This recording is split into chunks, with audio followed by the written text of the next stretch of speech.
by thinking we're not live when we are live. We're just going to assume we're live from now because there's that lag. And Yeah, yeah. last couple of weeks, it's just been me staring at the screen. So, hello, everybody. Welcome to I heard they stream live. I got to shut down the YouTube thing because it's clicked in. Thank you for tuning in. If you're in the chat, we will check back at the chat this time. We'll remember to. And if you're listening on the podcast version of this thing or watching it after the fact, we go live on Wednesdays at 9 o'clock. Woj, how you doing, buddy? Oh, just dandy.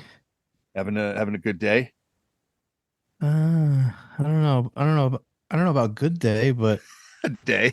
a day could be worse. It's my middle child's birthday today, and so I had to get up and do birthday stuff. And I had like my alarm set for 4 a.m. But of course, your eternal alarm like is just kind of waking you up all night. So Yeah. about 2:30 in the morning, I decided to go downstairs and start my day.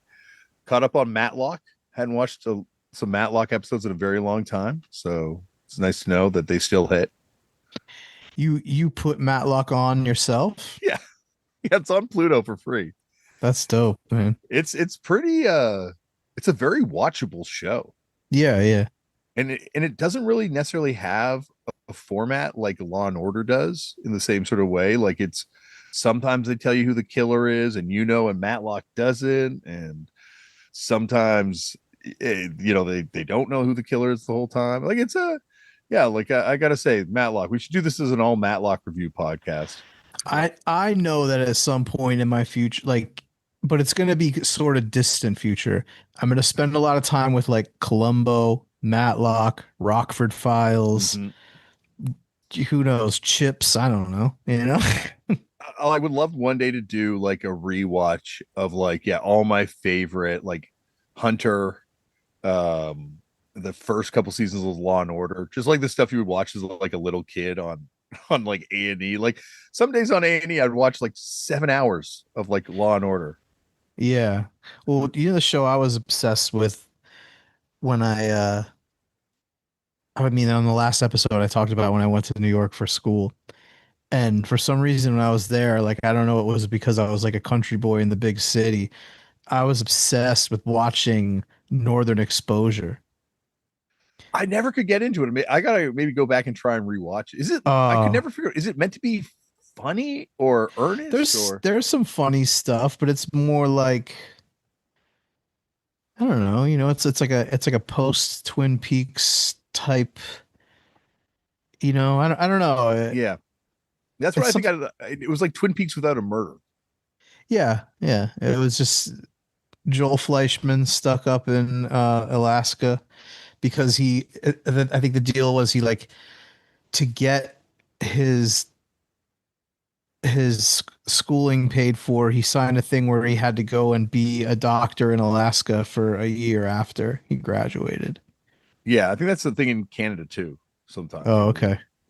you get placed in certain like lesser served medical markets.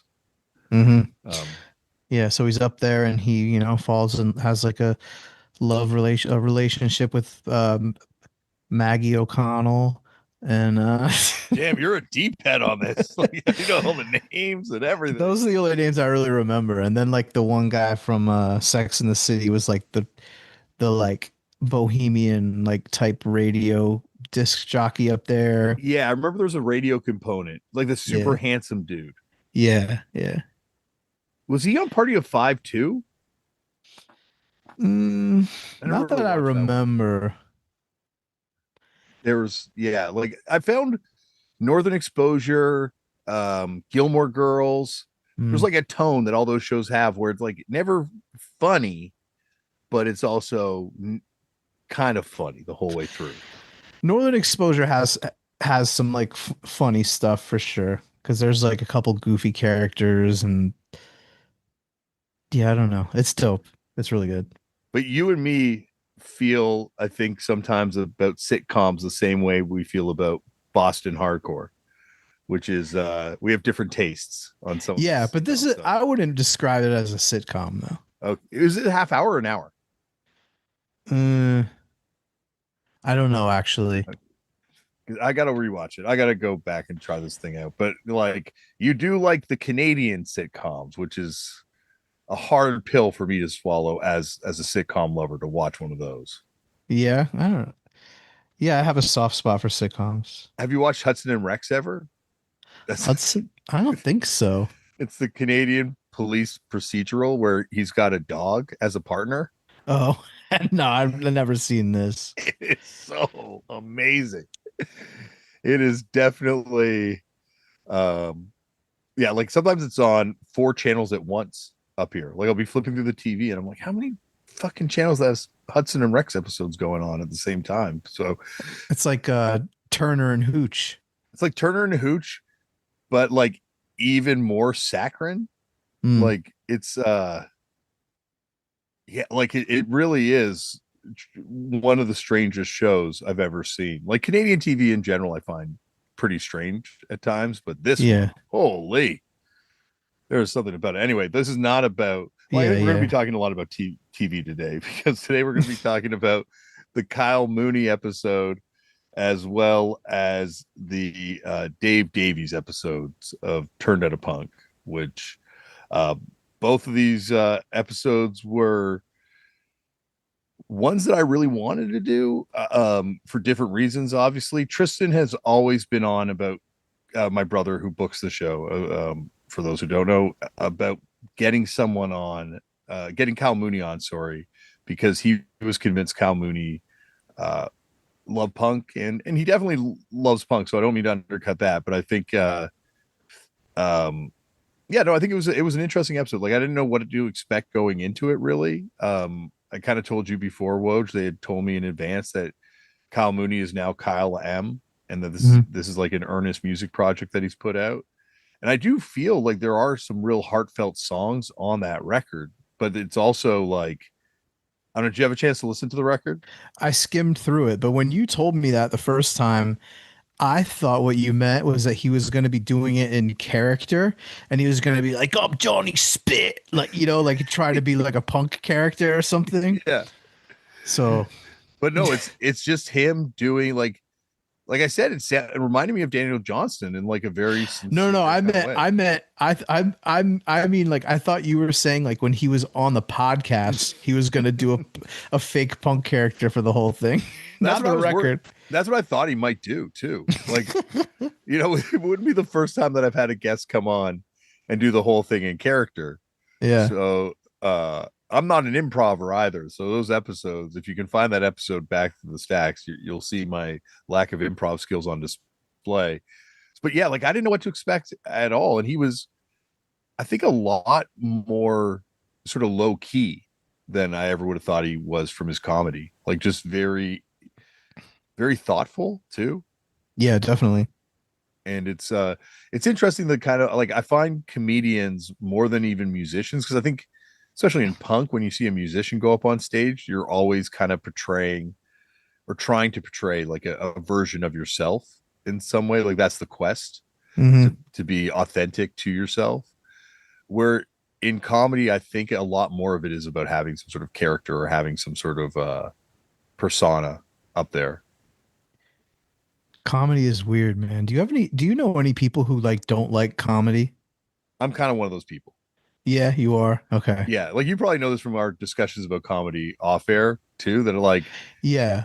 I don't But like, yeah, I don't even just mean like stand-up comedy. I mean like even just like comedic shows and movies. Like I have friends who I could tell they think that I'm thinking of one in particular, but I have other friends as well that are like this. They see like a comedy, like a joke as like a challenge to their intelligence or something like that. Like they think that if they like get caught out there like laughing at something, it like makes them look like weak or like I don't know how to explain.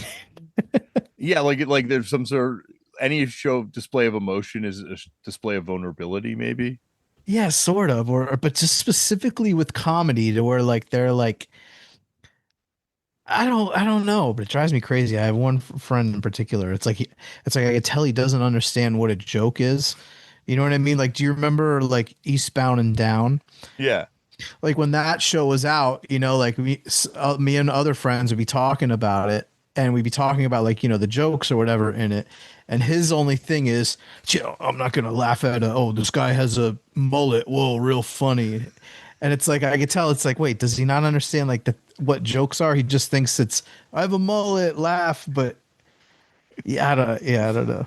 I think comedy's also like intensely personal Mm, in a way. Like it's the worst when you're watching something with someone that loves it and thinks it's really funny and they want you to get in there. And I'm the same way when I'm showing someone something that I think's really funny and I want them to get into it. And you're like, keep looking back, checking in, yeah, like yeah, look at that, look at that thing. Yeah. And yeah, it is like this weird, I think it has a lot to do with your like personal experience, your personal journey, and like I think the type of comedy you gravitate towards too. yeah. Yeah, I guess it does touch on like a vulnerability in a weird way, right? Yeah. Yeah. Like there's and it's like physically interesting when you think about comedy because like if you have to stand at a comedy show, it takes like a was it Kyle that talked? I think actually it's coming up on a future episode, so I don't want to spoil this too much for this further conversation. Hmm. But like when you go to a comedy club, you're sitting down, you're drinking, and I don't even necessarily mean alcohol, but you're just like you're comfortable, you're Yeah. refreshed versus like going to a concert where you're like standing up and like so to laugh at a concert it's kind of awkward like to really laugh at a thing you're like people are looking at you like I feel like that's why comedy never lands for the most Mm. part at punk shows where like a comedian's like I'm gonna go up and do a good 5 minutes in between bands now and it just is like the most awkward thing to watch. Yeah. I don't think I've ever seen that. I've I'm not going to say the comedians' names, but I've definitely seen it happen a few times. Hannibal Buress did it one time with Fucked Up, and Mm. he killed. Yeah, Like yeah. he like obviously he's one of the greats in that kind of space of stand-up comedy, but he was completely unknown at that point and just was like, "Hey, is it okay if I come up and do some comedy between bands?" It was at our 12-hour show that we did in New York years Oh, ago, right. and he was amazing. But yeah, it happens a lot in Toronto, and for a while it happened kind of at the regular at shows, and it's hard because it just doesn't like land with people that are there to like be semi-serious and mosh. Yeah, to fake kick and punch each other. Yeah, we've got our own ridiculous thing that we have to do right now. Yeah. I'm gonna try some stand up at the Cold World show this weekend. You know what? You would be following in a long tradition of comedic drummers, Oh which yeah, the Irish dude, Craig Ferguson, Craig Scottish. Ferguson, Scottish. Yeah, Yeah, sorry. Craig Whoa. Ferguson. John is alienating them all. And then John Belushi from the Dead Boys, Mhm. playing with the Dead Boys. Todd Barry, Bill Burr. Bill Burr was a drummer. He is a drummer. Yeah. Wow. Okay. Not in a punk band though. He's funny because he'll be like he's like getting into music like as an old person.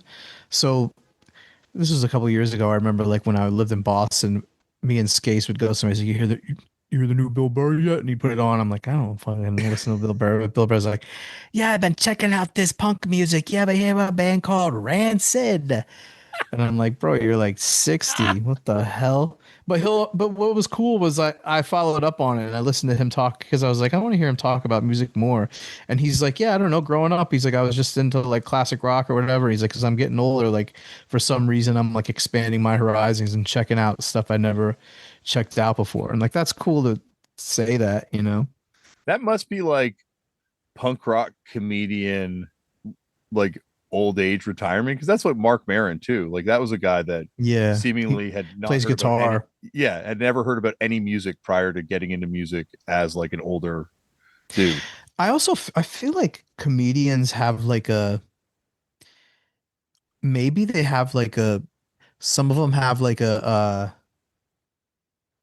don't know, like a combative kind of personality with music or other kind of getting like too, because it seems like once they get locked in on comedy, like everything else is a distraction or an affront to like their pursuit of comedy or whatever. Because like when you listen to Mark Maron, like I remember when he had like Jay Mascis on, and Maron will be like, "Yeah, I remember when kind of when you guys are out, and this is how you, it sounds like he's like struggling with it, or like he hated, like you could tell like he was just like, I was in my own bag, man, and all that stuff was noise. Like I kind of feel like that's how they, I don't know, Yeah, no, no, maybe. you're right. I think exactly because it's competition Yeah. in a way, and it's like I think there's obviously competition for your dollars, but it's more just also competition for your time too, right? Hmm. Like a lot of the wrestlers that have come on the show talk about that certain point where you're like, well, I could go to the show or I could go wrestle and make money or advance my career because there's only so many nights during the week, right? And Yeah, well, I was listening to that Jeff Cannonball episode, and yeah, he said that there was a turning point there where he was yeah, like, yeah, like this has got to take precedence over like playing like weekends.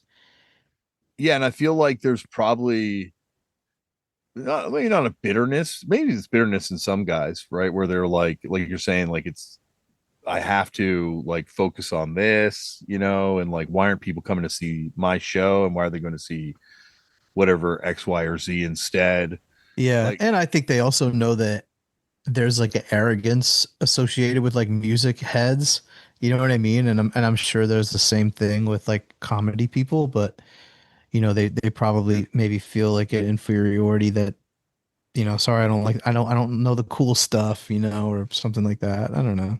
yeah, that's why it's like when you see someone like a Robbie Brookside for wrestling or a Chris Estrada for comedy, who's like, because it takes a lot of effort, I guess, to be like to do both at the same Yeah. time and like to try and make like Brookside tells me stories about like wrestling and then driving as fast as he can across the Pennines to see like Soulside play a show just because like that's what he had to do to try and do both things at once. It's crazy. Yeah. Yeah. Do have a weird thing with like comedians where I'm like, they're never like all the way cool.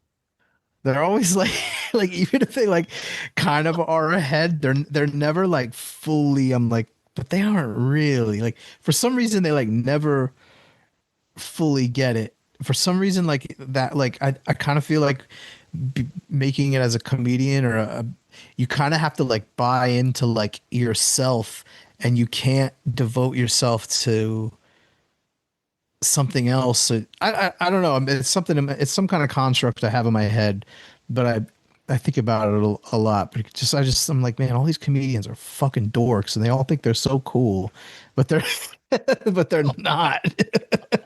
So they're These are obviously. our friends. And I'm not saying this, and none, it's obviously there's cool ones, and they're look, Yeah. they're all fucking cooler than me, but I get what I you're don't know. saying. I know what you're saying. Like that's why like honestly like and I'd say with same with Robbie Brookside too, like meeting someone that's in these worlds that's like Chris Estrada that like you can talk about the most obscure random ass band Yeah. and they know it and you're like, "Oh yeah, you are from," cuz like yeah, like you can sit down and talk to a wrestler about the most obscure wrestling shit and they'll Hmm. know that because they're studied in that in the same way that you and me are like studied in this music. Yeah. And that's why when you do meet someone like you're saying, because I have the same thought. There's a lot of, and it's not everyone, but there certainly are comedians and wrestlers that use it as a gimmick that you can tell very quickly, like, oh, this is just a shtick for you. And then there are Yeah. some where you're like, oh no, this isn't a shtick at all. This is 100% who you are. Like Yeah. talking to Kyle Mooney about Stones Throw Records, like I was out of my depth very quickly in that conversation Hmm.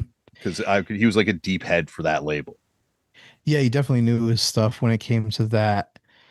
Um, and I was kind of into that a little bit at that point.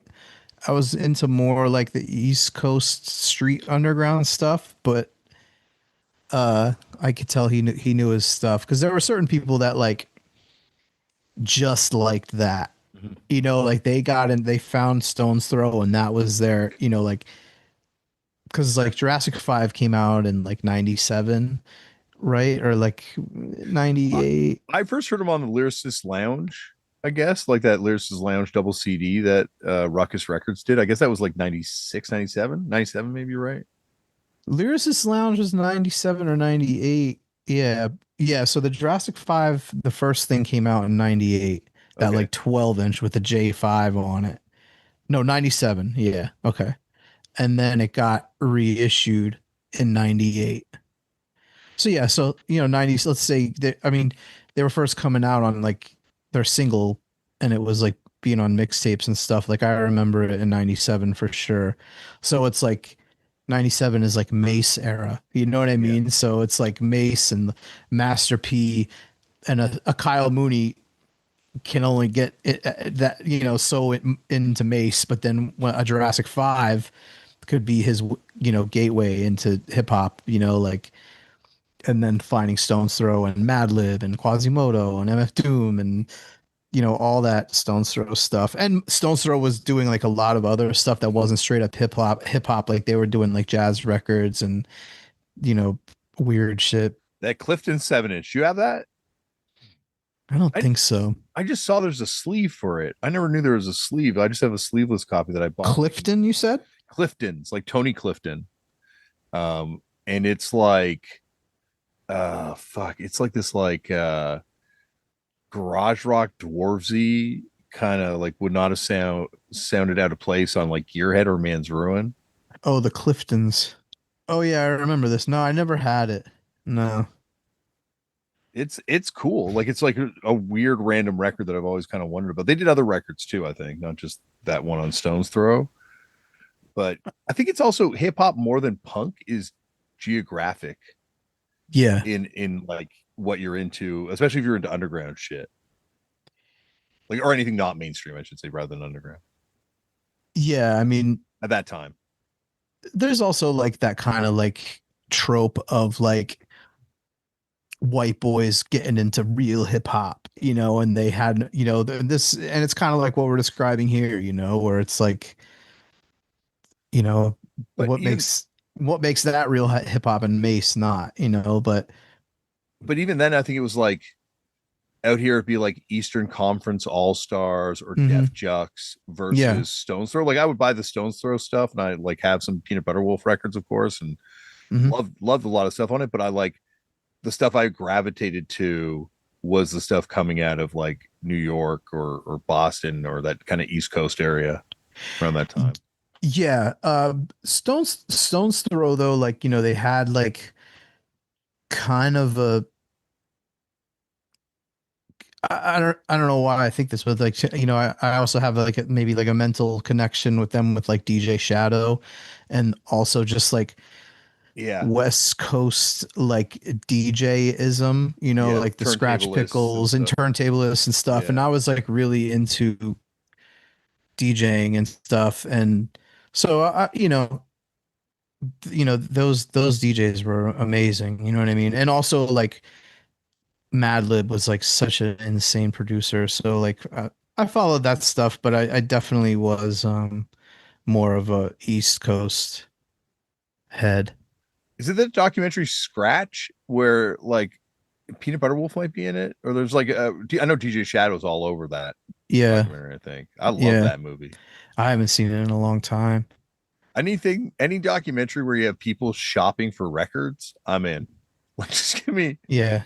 give me a long format show of just someone browsing 7 inches for like 3 hours. Just like pulling shit out, putting it back, pulling out. Yeah.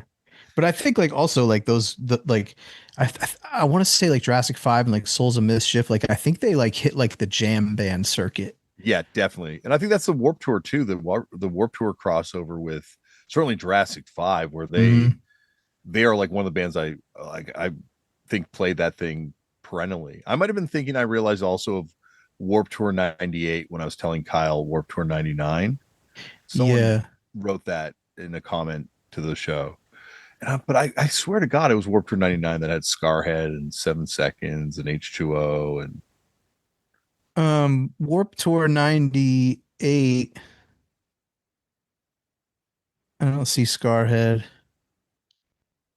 So Warp Tour 99. Oh, that yeah, one's not popping up on. I'm going to look it up. This is this is like the Warp Tour Slaughter. I look up Scarhead and Simple Plan came up. Uh, oh man, come on. Oh, there's a chat. I bet you people in the chat might know. So what was your first Warp Tour? I went to the very first one, like that. Oh, well, Oh the first one that shit. came to Canada. Like it was like the L7 Sublime L7 quicksand too, right? Quicksand, yeah. And that was like that was like I had been to a couple shows before that, like a Die Cheerleader show and like a local band show, but that was like the first show that I went to and was like, this is all I want to do from now on is go to these types of shows. I saw the Swingin' Utters Yeah. and I'm like, this is the best band I've ever seen in my fucking life. And yeah, like went up and punished the shit out of them and like just hung out all day, got like L7 to sign my shirt. Like it was at the exhibition in Toronto. So there was like a food pavilion where you get free food samples. And Damn. yeah, it was a great day. And then I got home and my grandfather called me and told me that my grandmother had cancer. Oh geez. Yeah, it was like a real bummer end to a otherwise spectacular day. Anyway, I'm sorry to mean to throw that on to the end of that thing. Yeah, don't put that on Warp Tour. That I'm wasn't Warped Tour's fault. I That think I went to 97. is that Rock from the Crypt year? Yeah, Rock from the Crypt and No Effects, Pennywise, Deftones, uh, um, Fishbone, I don't uh, know though, because I don't Pennywise. We got we helped limo from No Effects load in No Effects' stuff. Like their limos are like long-standing tour manager guy that also was in a band with Biff Naked back in the day in Canada, Mm. Gorilla. And we just went up to him as like little kids and we're like, can we help you load in and get a backstage pass? Which is insane now that I'm in a band for a Yeah. kid to ask that. And that would be the last kid in the fucking world I'd get a backstage pass for. But to Limo's credit, he gave me the backstage pass Man, that's after we crazy. helped him load in. And so, yeah, I remember Pennywise on stage playing Bro Him. And next thing I know, I'm on stage singing Bro Him by myself because all my friends didn't get backstage passes, I guess. Oh, maybe we were sharing the backstage pass. Maybe he was smart enough to only give us one that we had to share amongst Mm. the group of us. Wait, so what year was that? I think that was 97. Yeah, because I saw Pennywise on the year I went. So it must have been 97. I remember Pennywise and they covered Minor Threat with Civ singing. Oh, that's cool. I don't think Yeah. And I what else? I saw Descendants and I remember oh, was that maybe the next year? Did H2O play? I don't remember H2O. Okay. But I I didn't like watch every band. I don't know And for also we got different lineups sometimes. I think like on the East yeah. Coast we would generally get the same bands. Like the West Coast, I think had radically different bands at times. But Yeah.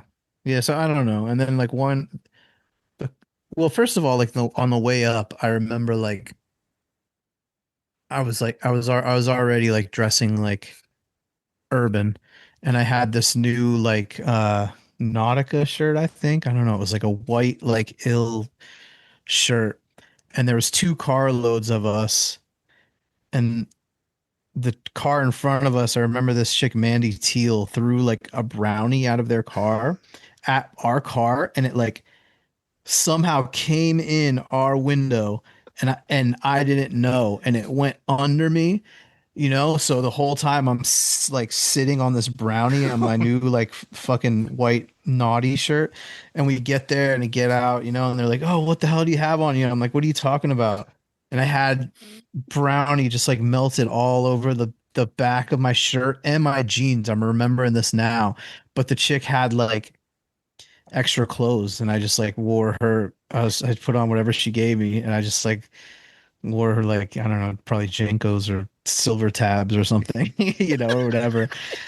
But I remember that and then another ill thing that happened was there was this like New Jersey like gothic ska band, the Independents. Do you remember them? Yeah, because Joey Ramone produced their Okay. records. So he got up and sang like a couple Ramones songs with them. Oh, that's amazing. Yeah, and I never saw the Ramones, so like I got to see Joey Ramone perform. So that was sick. But there's a cool story of Joey Ramone. There used to be this venue in Wilkes-Barre called the Manus Green, and that's like where I went to like my first couple of shows.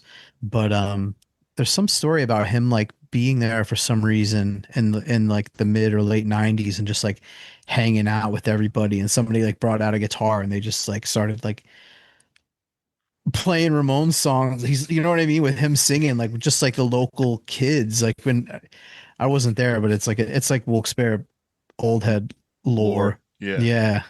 I feel like I feel like he was that cool. Like I only met him very briefly because of that band actually. Like he was doing press with them Oh. and he was managing them maybe even or something. It was when I was doing the radio show back as like a teenager. And then Hmm. but he just has that reputation for being that guy that was always super cool and really nice. All of the guys, anyone I've met from that band has always been really nice. From the Ramones? Yeah. Who else have you met? Johnny. I went for my dinner with Johnny when I was Oh, a that's kid. right. Yeah, And you went to yeah, when you were a kid. Yeah, yeah, yeah. CJ came over to my house to do the interview. Yeah. And then I met Dee Dee. Dee Dee, like the last record he did was in Toronto. So he was like here for like a while and he would play shows. So I ran into him on Queen Street West and like was like, oh my God, Dee Dee, what's up? And then he just like stopped. He's like, hey man, just like, how's it going? I was taken aback as a young person. So Damn. yeah, like all of them I had really good experiences with that I brief experiences with, but good experiences with. So I don't know, they also like, which I guess jumping ahead to the Dave Davies comment, like I Hmm. don't know if they ever got big enough Yeah. during their time to like lose their heads. Yeah, I know what you mean. Yeah. Like I feel like they got like I feel like they got the cred they deserved and felt like they wanted, like from, you know, like how like Joey became like, or Johnny became like best friends with like Eddie Vedder and stuff like that. Like, you know what I mean? Like they knew that like the bands that mattered like worshiped them. But yeah, I don't think the money or like fame or like success really, you know, because like what like yeah, I don't know. Like yeah, they never had it, right? Like Yeah, there's like a level of success that you can achieve in a band and just disassociate from reality and just I'm sure just exists in your own little bubble. And I find like with Dave Davies and the Kinks too, like they were hugely popular, but like never got to that level where like they feel like, or like at least with Dave, like he still like seemed like a normal, mhm. chill older dude, and that's kind of the vibe I got from. Granted, they Ramones were all quite a bit younger when I met them, but they were kind of the same sort of vibe I got from them. Like you're saying, they don't need to impress anybody. Like they're the fucking Ramones. Yeah, yeah. Dale Crover from the Melvins like that is like that too. Like where he's just the chillest, most down to earth dude. And it's like, man, you were in Nirvana, you're in the Melvins, like, but like if you know you're fucking cool and like you don't need to be a dick to people. Yeah, but also like if you're you, you don't view yourself like yeah, I don't know. There's some that do though, right? Like Yeah. Oh, there's for sure, for sure. and yeah, like and there's that Assholes. assholes and like and there's some people that the insecurity never goes away with.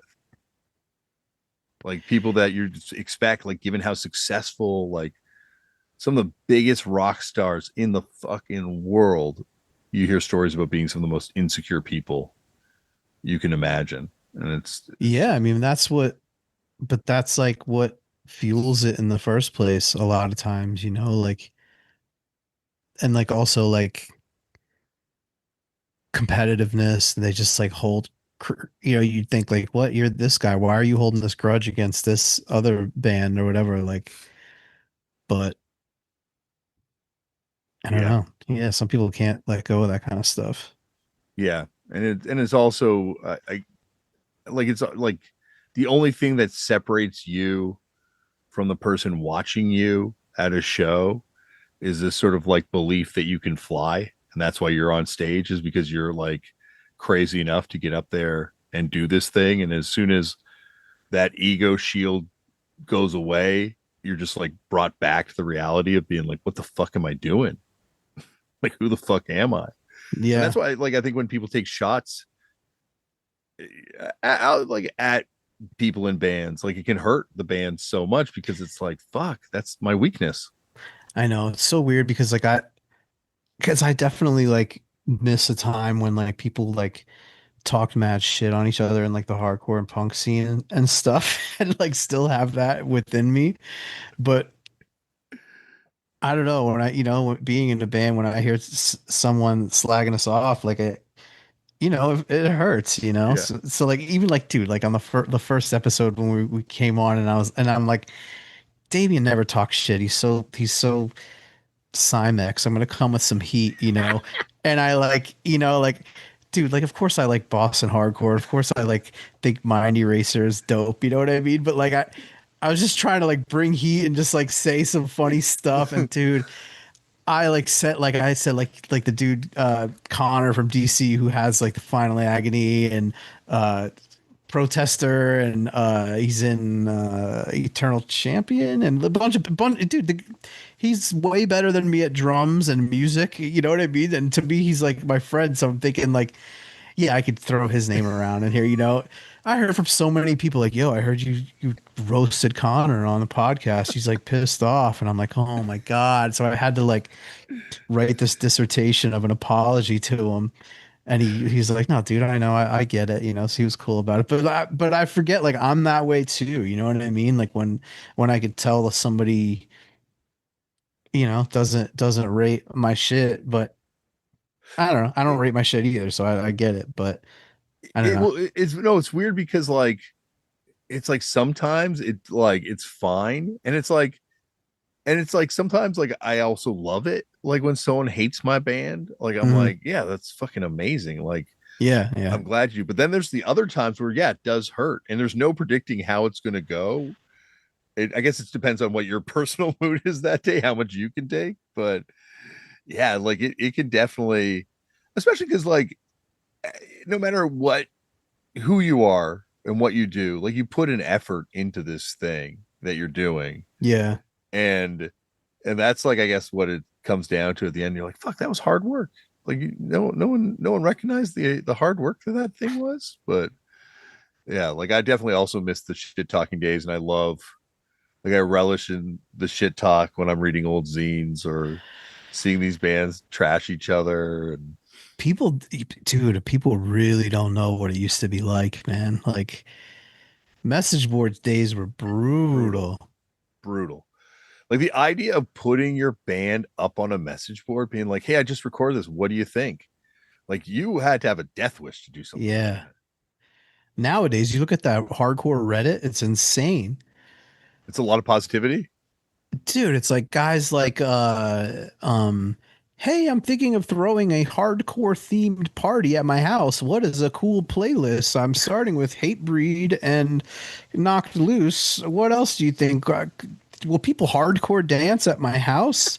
It's like that kind of shit. It's fucking crazy. And it's just like all positivity and and I can't tell how old anyone is, you know what I mean? Because they love everything. And I'll look at it like once a week. I'm like, let me check hardcore Reddit, see if anything weird's going on or whatever. But I'm just like, these aren't fucking hardcore kids. I don't think Yeah, hardcore I don't think I don't think hardcore kids exist anymore.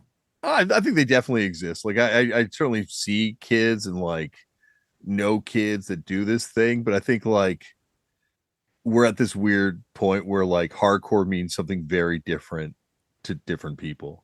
They're like, Yeah, I don't know. No, it's I like don't know. Like, yeah, they exist obviously, but I mean, like, I don't know. Just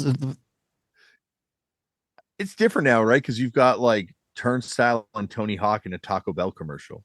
I just love the alliteration of saying that, so I had to yeah, do that I line. just watched that today. I haven't seen it yet, but I think, and not that bands hadn't done Taco Bell commercials Yeah, before, yeah. but it's also this is what this is like the growing pains that you need to replenish the scene so we'll have future generations of bands. Yeah, you say that. And I I don't know. know though. I think you're right, but at the same time, like, Listen, yeah, you have no, more influence over these fucking kids than I do right now, my friend. So you they got to won't shape listen to these me. youth. They They're would listen to you before they listen to Fucked Up. Trust me. I've been on stage with both of our bands and seen the reactions. if any kids are listening to me, get a real job. Stop this bullshit. Stop this fake kicking and punching each other. Crowd killing, whatever the fuck. So this Is crowd killing when you run around and punch people in the face? Is that sort of, move? sort of. It's I look, man. And I like don't know. kicking and stuff? Yeah, I think it's just when you like. Because I was like, I've always thought crowd killing was clearing the floor, but like, no, I think it's more like the kicking and punching, like you're saying. Yeah, yeah, you like Uh, kick and punch directly into the crowd, and then you like spin real quick, and then hit somebody else and spin. yeah, yeah. Like I remember, like the donkey kick was like the worst thing you had to worry about, like just someone randomly deciding to kick back behind them at a Yeah, show. yeah. But now, like someone Um, just running up to you and punching the face as you're on the periphery. yeah, I don't know. They don't even look like when I first started going to shows in Philly, and like Philly dudes started coming to Wilkes-Barre to shows. They're so good at moshing. They're they're the most stylish moshers in history, in my opinion. They would do that kind of asshole shit and it would look so cool. Whereas this shit doesn't look cool to me. I don't know. It was like I can remember the day moshing came to Toronto. It was like that. Hey, there was people like obviously moshing because like No Warning guys were traveling, but Yeah. No Warning opening for Hatebreed and like Mullet was here, Zack Attack was here, $1,000 was here, Hmm. and they like no Toronto was still push moshing at that point, and it was Oh yeah. crazy. Yeah, it was like very late to have sort of like pitting like up here like that. East Coast Shows was definitely the head of the curve with all that shit. At yeah. that in that era. I remember going to the Lookout record store and hanging out there in 98 and must have been and 99 it was 99 and like hanging at the Lookout record store and talking to the people that work there and they're like telling me about when Davey Havoc brought that East Coast style of moshing to Berkeley. I've heard you talk about this before. Yeah. Yeah, I've had other people be like, that's not true. Even Davey Havoc was like, that's not true. Like I wasn't the first guy to do that, but I love that legend. Go with the legend, as John Ford once said, and that that Davey Dude, Havoc brought it. have you I mean speaking of this the kind of this vein of conversation, do you know that like every issue of Heart Attack is online and you could download them? I don't know if I did know that. No. Yeah, I'll have to send you the link. And dude, I went down a wormhole. Holy shit. I mean, first of all, like, yeah, okay, our like late 90s, early 2000s message boards were assholes and stuff. This shit Oh, it's was amazing the letters. was so I mean I wasn't like going through and I was more like just like more reading like record reviews and shit like that, and I really like just seeing like what they dissed and what they gave a pass to and stuff like that, or like like because it definitely seemed like I had a couple issues of Heart Attack, like it was looking at something that you had when you were a kid and just like getting like flashbacks is so much fun.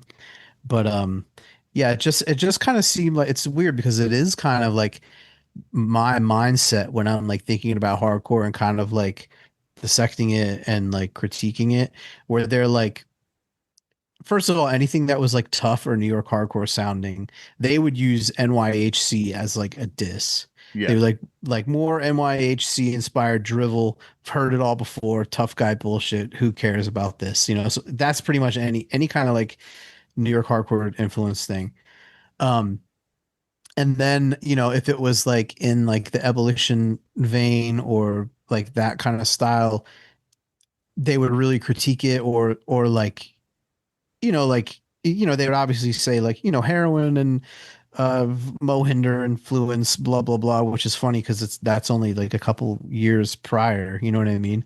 But whatever. That was definitely like the more what they liked more. But then like they started like Get Up Kids got like a really good review in there, and then like I saw like the a Rancor 7 inch. I'm like, whoa, what did they say about Rancor? And they're like, hey, I know this is goofy, but something about it is just refreshing and fun, or like something like that. And like certain like Youth Crew stuff, they'd be like, hey, it's fun to see somebody playing this stuff again. I know it's contrived, but whatever, like you'll enjoy it. Like it's just like the reviews are all over the place, and it's interesting to see. Especially like it's interesting to kind of imagine what Heart Attack would be like if it had come out of like Philadelphia or New York City, because I think like just like it was so different at that time out here in terms of like I don't even think like like if you were flipping through like an issue of like I don't know like Inside Front, maybe. No, Inside Front would cover that kind of shit. I'm trying to think of like in New York scene that there's like no way they would be talking about heroin or Mohinder. In effect, In Effect, that's probably the best one. Yeah, In Effect scene, like they're like they wouldn't even dismiss it. Like that's how pervasive New York hardcore is. I think as like a brand of hardcore, where like they would just outright hate on it. but what's crazy is like New York, I mean, look, like up until like the late 90s, like I remember like New York hardcore like being a joke. Like Yeah, it was totally not the in thing. It was, like this like Heart Attack, Inside Front, crime thing, like that was the lay of the land like at that time, because dude, because hardcore was kind of like more coming off the heels of and being influenced by like Fugazi and like kind of like post grunge in a way where it was like Generation X, like not slackery, but like also super political. But it was just kind of like it's not cool to like repeat something or be stuck in the past or be. First of all, it's not cool to be dumb. That's the number one thing, is that it's not cool to be dumb in the 90s. yeah, Right? Like yeah. even though we could look back and be like, yeah, grunge is dumb, or we could, hindsight, but then like everyone thought that they were like smart asses and like snooty and shit like that. You know what I mean? Yeah, like you'd have people like roll like bands would roll up to a show and there'd just be like people ready to have intellectual debates with them, like challenge yeah. them on their rhetoric. Like, oh, Earth Crisis, great. I cannot wait to ask you your thoughts on making the third world vegan. Like, Hmm. and then the bands would have to get out and be like, no, actually, like, debate the people before they can get into the show. Yeah. So like if that is the if that's how the scene is, where the fuck is Maximum Penalty going to fit into Yeah. that? You know what I'm saying? Like so like New York hardcore at that time was like confined to New York. Like New York was its own thing. With the exception of Sick of It All, right? Because Sick of It All was arguably like they had just started crossing over or were in the midst of their crossover to kind of like the Epiphat pop punk fans. And so they were probably one of the biggest hardcore bands at that time in that world too. Like Yeah, like I think there was definitely a, a H2O as well, I yeah, like guess. those bands could tour and there was a crowd for them, but the main hardcore scene that would be considered like the popular hardcore scene that was kind of like moving the needle and like keeping the economy of hardcore rolling at the time, that wasn't the main thing. You know what I mean? Like it Yeah. was even like I would say New York hardcore was even like outside of Victory a little bit. Like Victory obviously had Warzone and they did Cause for Alarm 7 inch, and like like the old school stuff or whatever was obviously respected by everyone and stuff. But I'm just saying it wasn't like, dude, remember when that New York hardcore documentary came out? Yeah. Like yeah, like dude, I remember like in Wilkes-Barre, like the older dudes would like watch it like we were watching like Manowar or like something, like like pausing it and like laughing and like, you know what I'm saying? Like up until like No Warning era, like New York, like that stuff was laughed at. You know what I'm saying? Like, Yeah, yeah, you're right. Like it definitely was like it was just yeah, it was very isolated from yeah, and there was like crossover stuff because of Sick of It All and because there would be like Scarhead playing the Warp Tour. Like so you'd yeah, have but that's a totally Madball. separate world than what I'm saying. Like the Yeah, VFW, like the hardcore circuit, wasn't that. You know, like I would say there was like the tough guy scene, which is like separate from that. You know, every city had their the little tough guy scene. their Yeah. tough guy scene. That is where New York hardcore crossed Yes. into. Sick of It All would play there. You know what I mean? Like they weren't playing the same venue that, you know, were in still were playing or you Yeah. know what I mean? Like, Yeah. And also it was like to what you're saying, like people were scared of these bands and like yeah, intimidated by these bands, but they didn't respect like Bulldoze or Cult for Life in the no, way people do now. hell no. It was like, yeah, very dismissed and very like, oh my God, this whole scene. And like I would go like because Toronto had a small enough scene that it would just it all mix together and kind of cross over and stuff at different times. And like, Hmm. yeah, like going to some of those shows, it was like really different crowds Yeah, for the Wilkes-Barre was show. different crowds. There was different venues, and you would see these dudes at this venue and those dudes at that venue. They didn't really cross, you know. It's funny because there's always kind of that divide in hardcore. Like not always, but like post like ABC No Rio or Hmm. Revolution Summer versus some of the harder stuff from like that area in the mid 80s into the late 80s. Like there always is not always, but like it seems like scenes do kind of like faction off into like a tougher, harder scene and then a artier, more politically leaning scene. Not to say that there aren't exceptions to both of these, but it's like you look at New York, as I said, or like even Wilkes-Barre, as you're saying too. It's interesting, man. I mean, yeah, and then like I'm sure like on the West Coast there would be like definitely it was happening there, right? Like, Mm-hmm.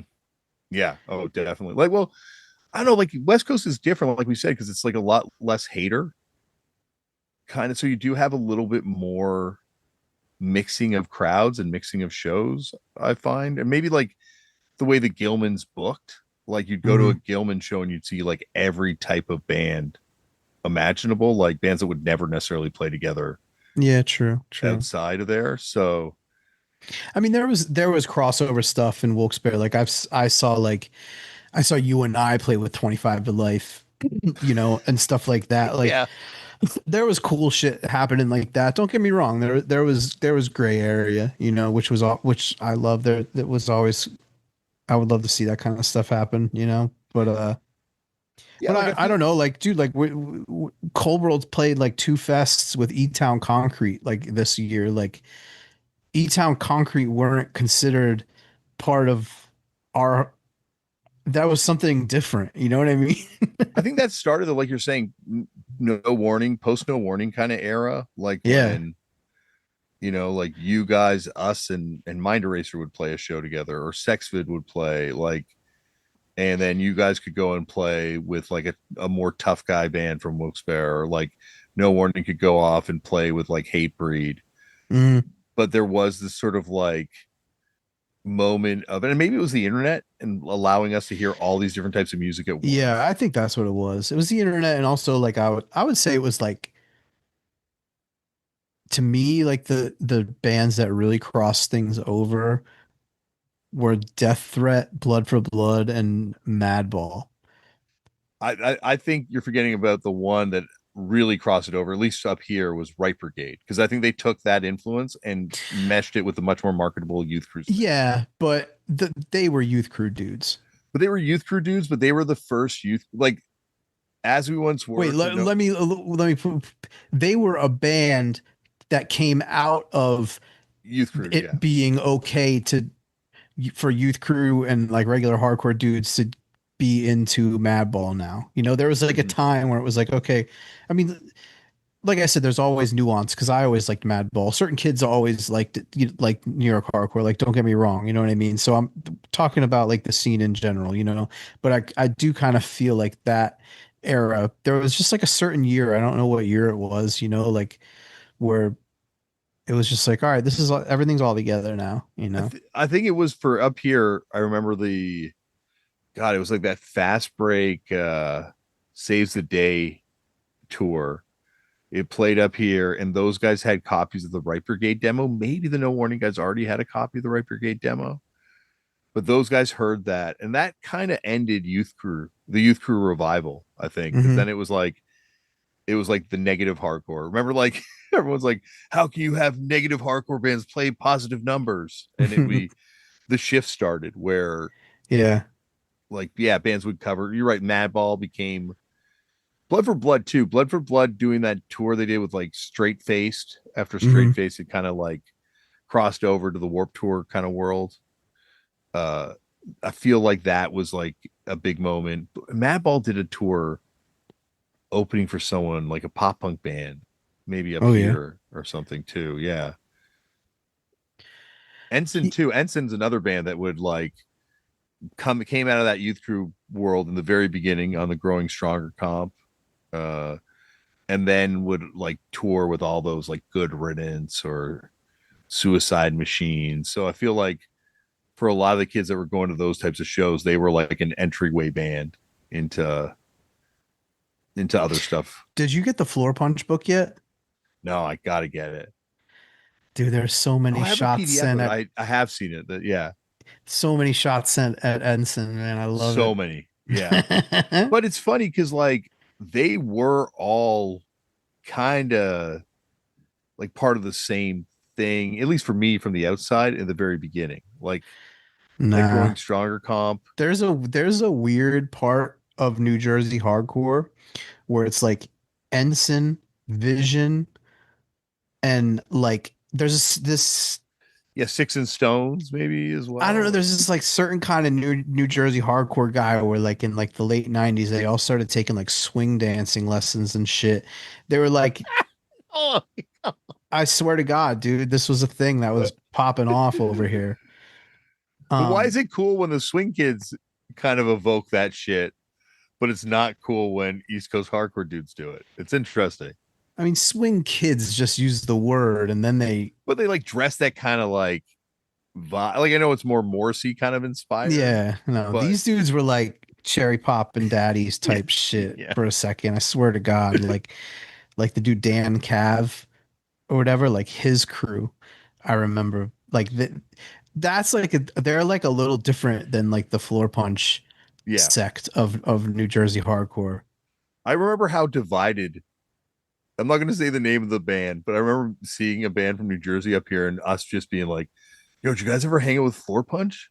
Like it was just when Fast Times at the Jersey Shore came out, and they were like, those guys don't actually hang out at the Jersey Shore. Like we're the guys that actually hang out at the Jersey Shore.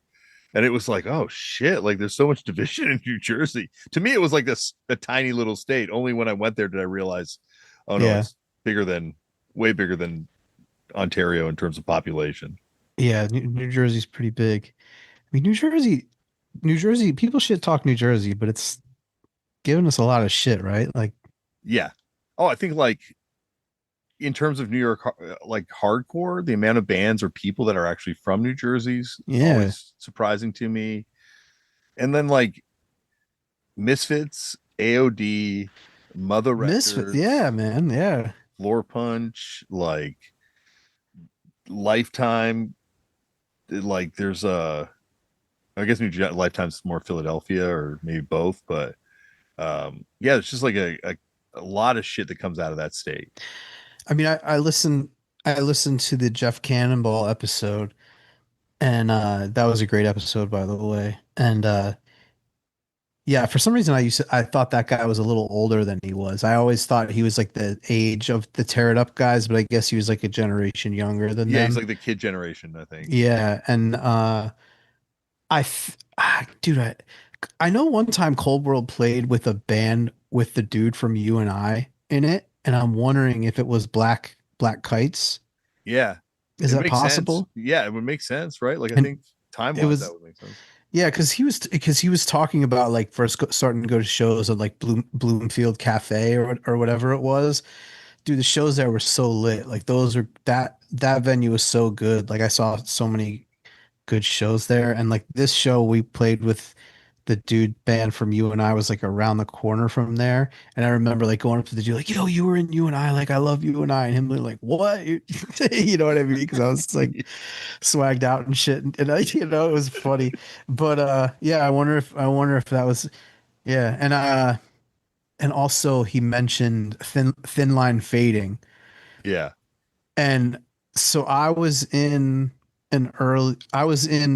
a band called Let Down, which turned into Full Wait, Contact. you're in Letdown? Yeah, I was in Let Down, but I didn't play on the Knockdown 7 inch. I got kicked out before they recorded the 7 inch because I couldn't go on the tour with no warning. I Yeah. think I But this dude, so two guys from Thin Line Fading were in it with me, Ryan Eckert and Jay Pepito. And Oh, I know Jay. Yeah, absolutely. yeah, but Ryan Eckert was the man. So like me and him were like kind of kindred spirits in that time because we were just like chubby, dorky, smart asses, and when these dudes were like kissing Shark Attack's asses at a show or whatever, we were like in the corner just like roasting everybody and shit. Not that we worship Shark Attack too, like, you know what I mean? We just like made ourselves like what are the two guys from the Muppets, like Waldorf and whatever their names are. Yeah, what's Like, the other one's name? But yeah, I know the guys obviously. yeah, I looked at us as like that then, and like, I texted him that morning after listening to that episode. But yeah, I'm trying to think of some other stuff that his shit brought up a lot of memories for me, because he was also talking about like the lock and out era and how it hit that area of New Jersey really hard, and he's right. Like I remember like Mental and Righteous Jams shows there were like so good, and I saw so many like basement shows. Like I saw like Mental and Righteous Jams at separate basement shows in New Jersey around there that he was probably at, like, and it was just like they were really tight with everybody around there and stuff. So I don't know, that was a cool scene. It's funny too, because like I always forget. Oh yeah, like still in the locking out era. Like these bands that are popular right now could have put out records on locking out. Like it wouldn't be that out of line with Planet Mental and You kind of think so? obviously the goal. Yeah, like I think like it's obviously they're doing something a little bit more broad in kind of Hmm. like the approach to it. But I still feel like kind of like the idea of like going for the groove in hardcore was like a real return to it, came in like the locking out era. Yeah, maybe. I credit everything to Trapped Under Ice. I think Trapped Under Ice is a product of that era.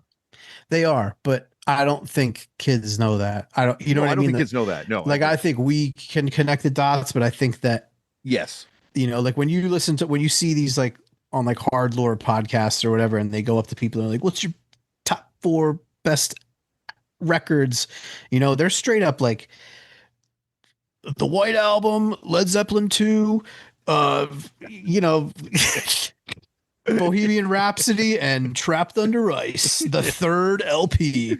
You know what I mean? Yeah. Or Title Fight. Title Fight's the other band that also, when you're like, people talk about the green. I'm blanking on the name now. I'm Floral sorry. Green. Floral Green. Yeah. Like that record is one of those records that for a generation, like Yeah. just Yeah. completely changed everything.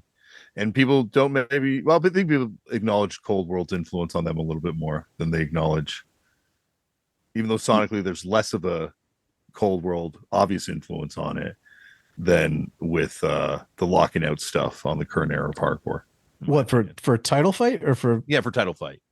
Like yeah, I I don't think think Title Fight, like the Cold World influence was just like they were literally our little brothers. You know what I mean? yeah. Like like we would practice at Alex's house and they'd be there playing video games and shit like that. So like there's obviously an influence as in just like showing them like, yo, you could do this. you know.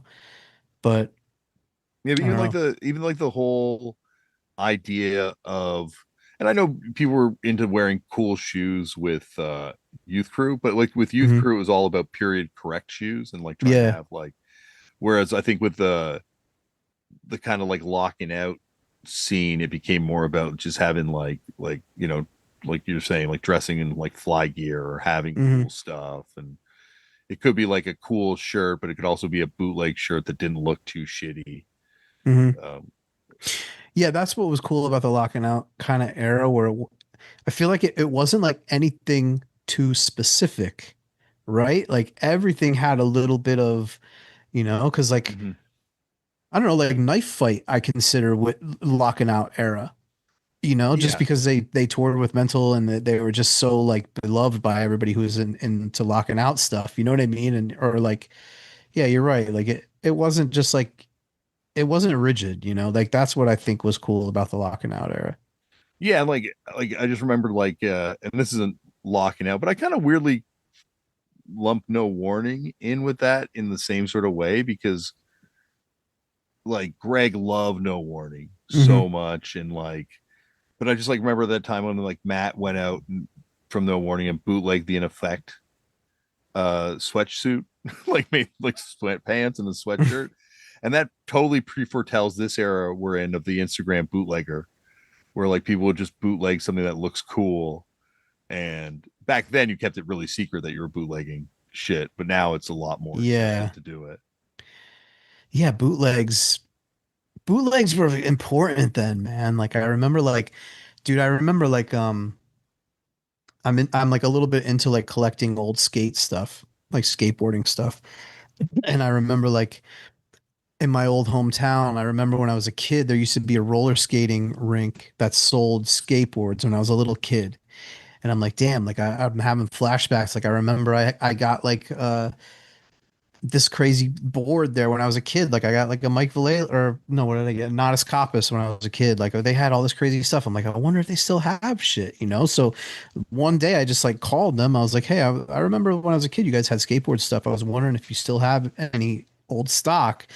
And they're like, yeah, here's my dad's number. He runs the where whatever, call him back, whatever. So I went and like got all this old skate shit. Like I got Wow. like unworn like 80s like bones sweatpants, Mike Vallely sweatshirts, crazy boards, like not an insane amount, but like, like a good amount of stuff that where like me and my homies went like two or three times and like cleaned them out. But before us, Japanese came and cleaned out the real good shit, Yeah. like because they're smart. They would get a hold of distributor lists and they would come to America and just straight up plan a trip across the fucking states and just go to every old.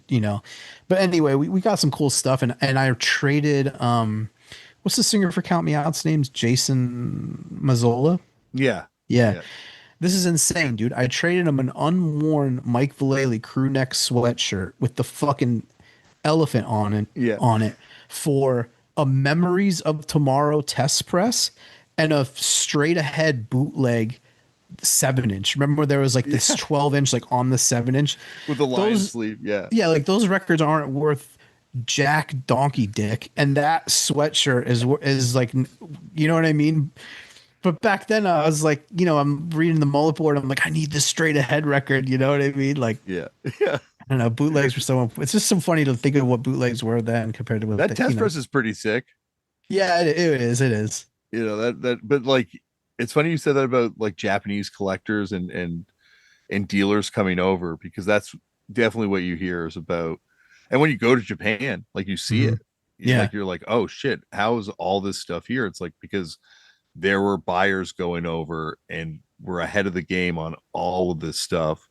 I remember when we toured China, the last day there, we're at Shanghai and we go to this flea market and they had three separate vendors just selling Disc Union overstock, like Wow. with Disc Union labels on it Yeah. and pricing. But like, I got like all this weird 90s stuff there. Like, I wish, my God, talk about things you wish you could go back and buy more of, but like all the early Dipset records on vinyl, like Hmm. all this 90s hip hop stuff, because like there's just nowhere to put it in Japan. So Yeah. I guess they were just selling it into China, and it was super cheap. Damn. I heard I read something where it's like 80% of all records find their way to Japan at some point or another. I wonder if that's true.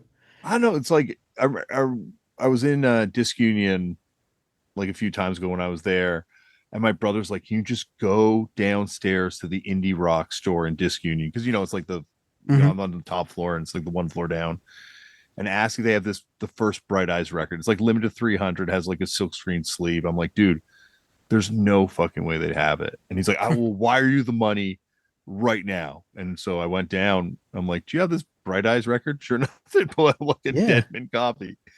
I'm like, It's damn. different now, but dude, the first couple times I went, I was just like, bro, this is nuts, man. They got a Chung King here. They got everything, Yeah. But How much now was the it's Chung different. King?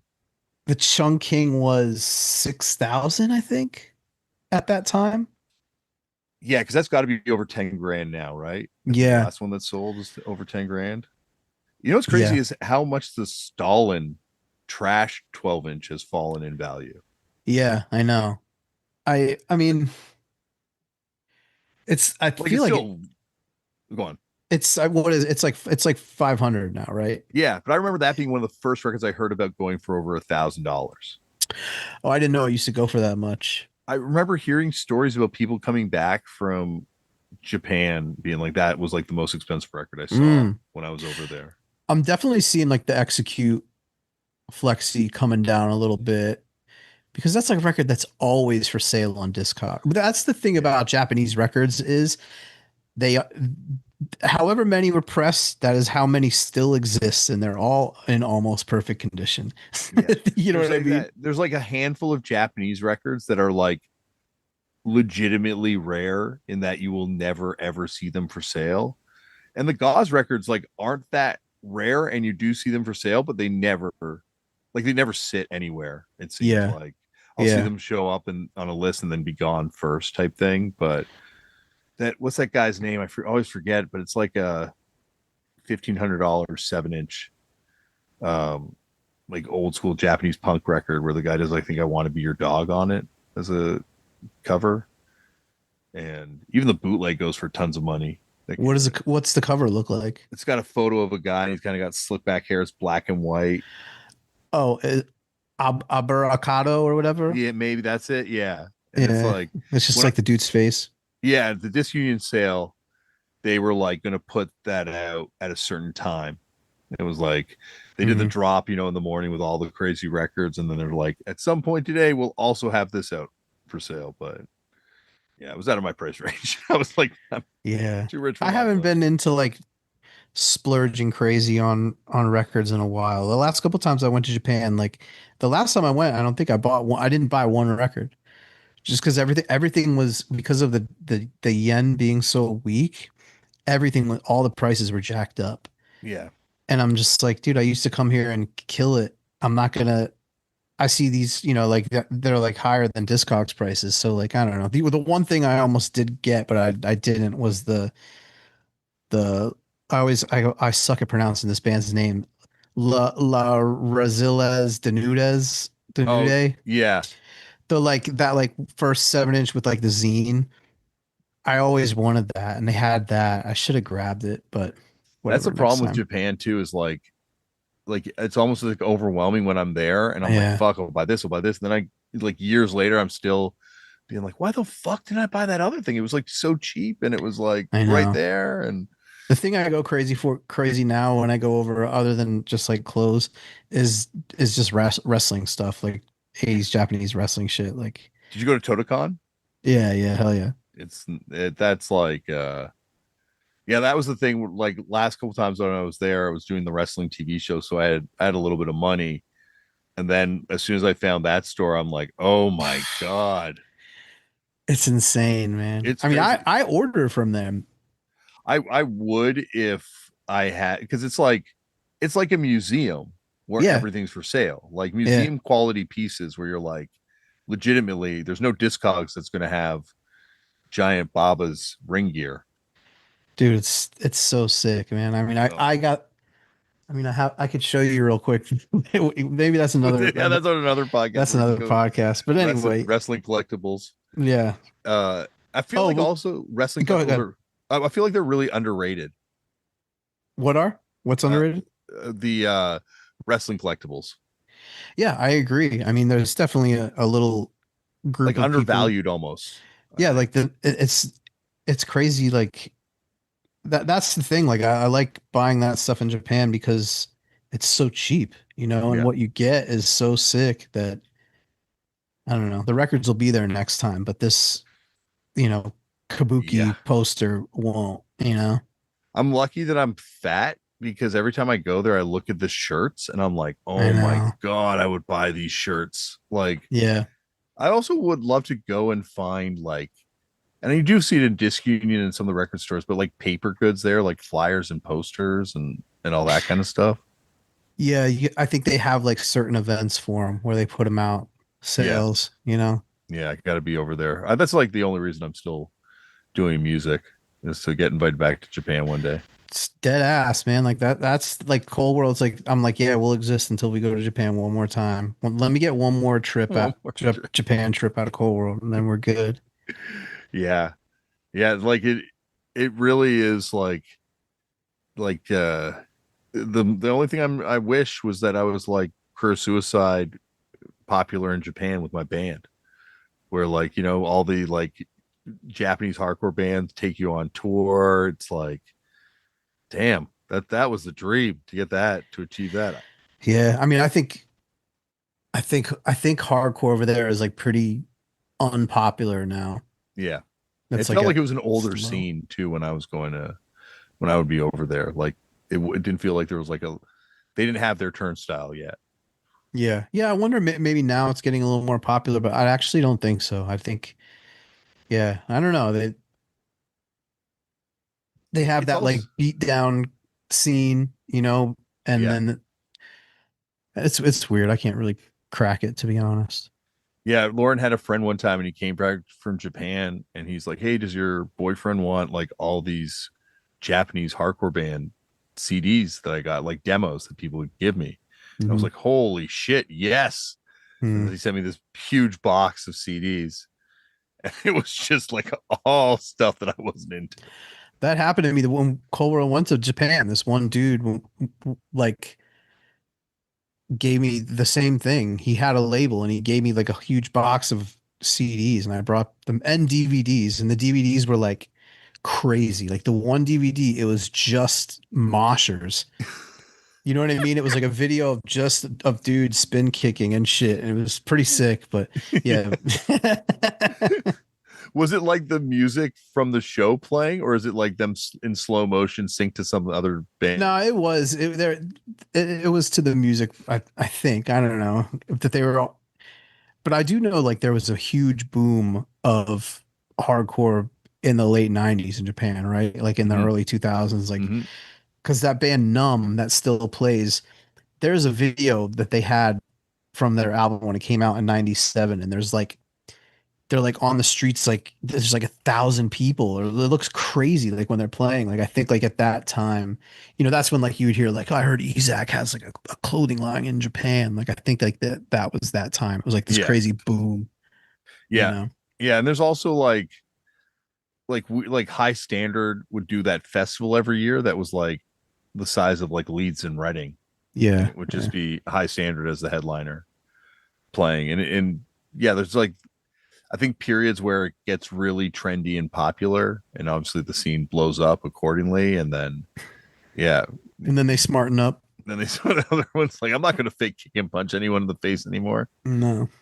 But that being said, like when you go to Japan, like you were saying earlier about the comedians and the like sort of like like you can only really pick one extracurricular activity. I find that in Japan too. Like you'll meet someone who's into wrestling and they're just like only into wrestling and they love it, but that's all they're going to talk to you about. They go in over there, man. They Yeah. specialize. Yeah. I mean, I guess maybe like they have the thing where like whatever job they have, like even if you work at the convenience store, like you do it like you put your all into Yeah. working at Family Mart or whatever. complete discharge is what I forget who, someone from Forward told Jonah. Like when you guys go on stage, you got to just complete discharge, leave everything out there. Huh. And it's interesting because that philosophy I found when I was talking to deathmatch wrestlers about their approach to deathmatch wrestling. And Yeah. then the fans like, why do you like deathmatch wrestling? Talking to like a super normal guy, and he's because they go out there and they leave it all out there for my entertainment, and it inspires me to go to work and do the same at my job. Yeah, it's interesting because when you're watching deathmatch wrestling, you're like, what is motivating this person to do this or to take it to that level? And it probably is that, right? Like take it to the limit, you know? Yeah, take it to the limit, and also, I guess you also want like you want people to engage with your art, no matter what your art is. Like that's what I think. That's why Jeff with the deathmatch stuff, I really found it so fascinating getting to talk to him about it because Jeff's not a weirdo. Like he's a weirdo, like we're all weirdos, but Yeah. like he's like a really smart together dude, and yet he does this type of art that's probably the most extreme performance art in the world. Wrestling, deathmatch wrestling.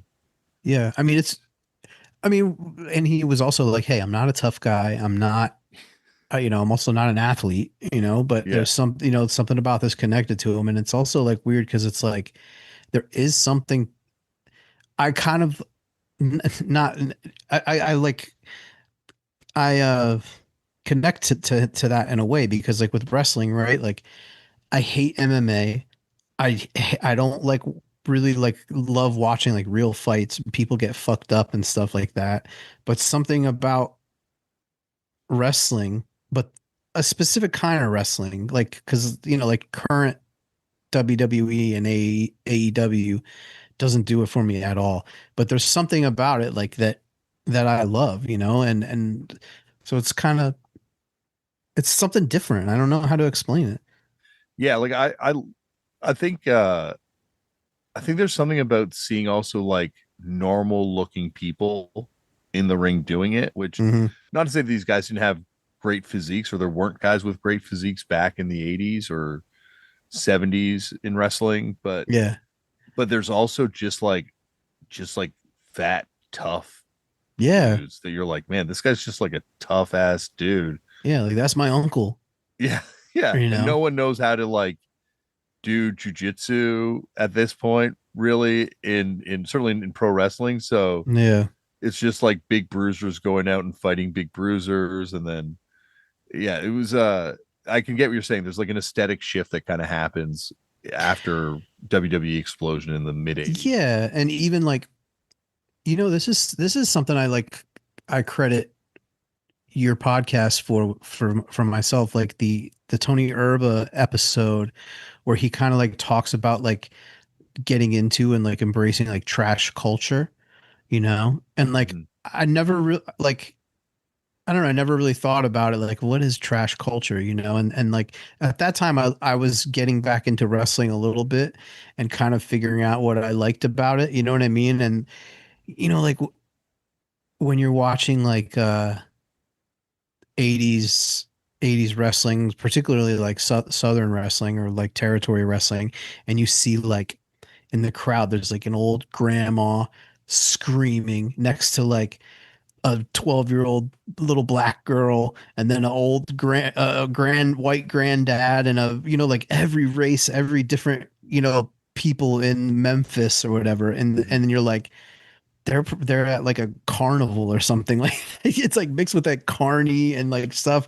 And then I'm thinking, then at the same time, like I was like really getting like as listening to that Tony Erber interview, I was getting back into like uh the Cramps and a couple other things, and I kind of like connected the dots. I was like, yeah, trash culture. All right, like I get what he's saying now, and like there's something about it to where it's like I don't know. It's hard to explain what it is, right? And Yeah. it sounds derogatory, No, but but it isn't.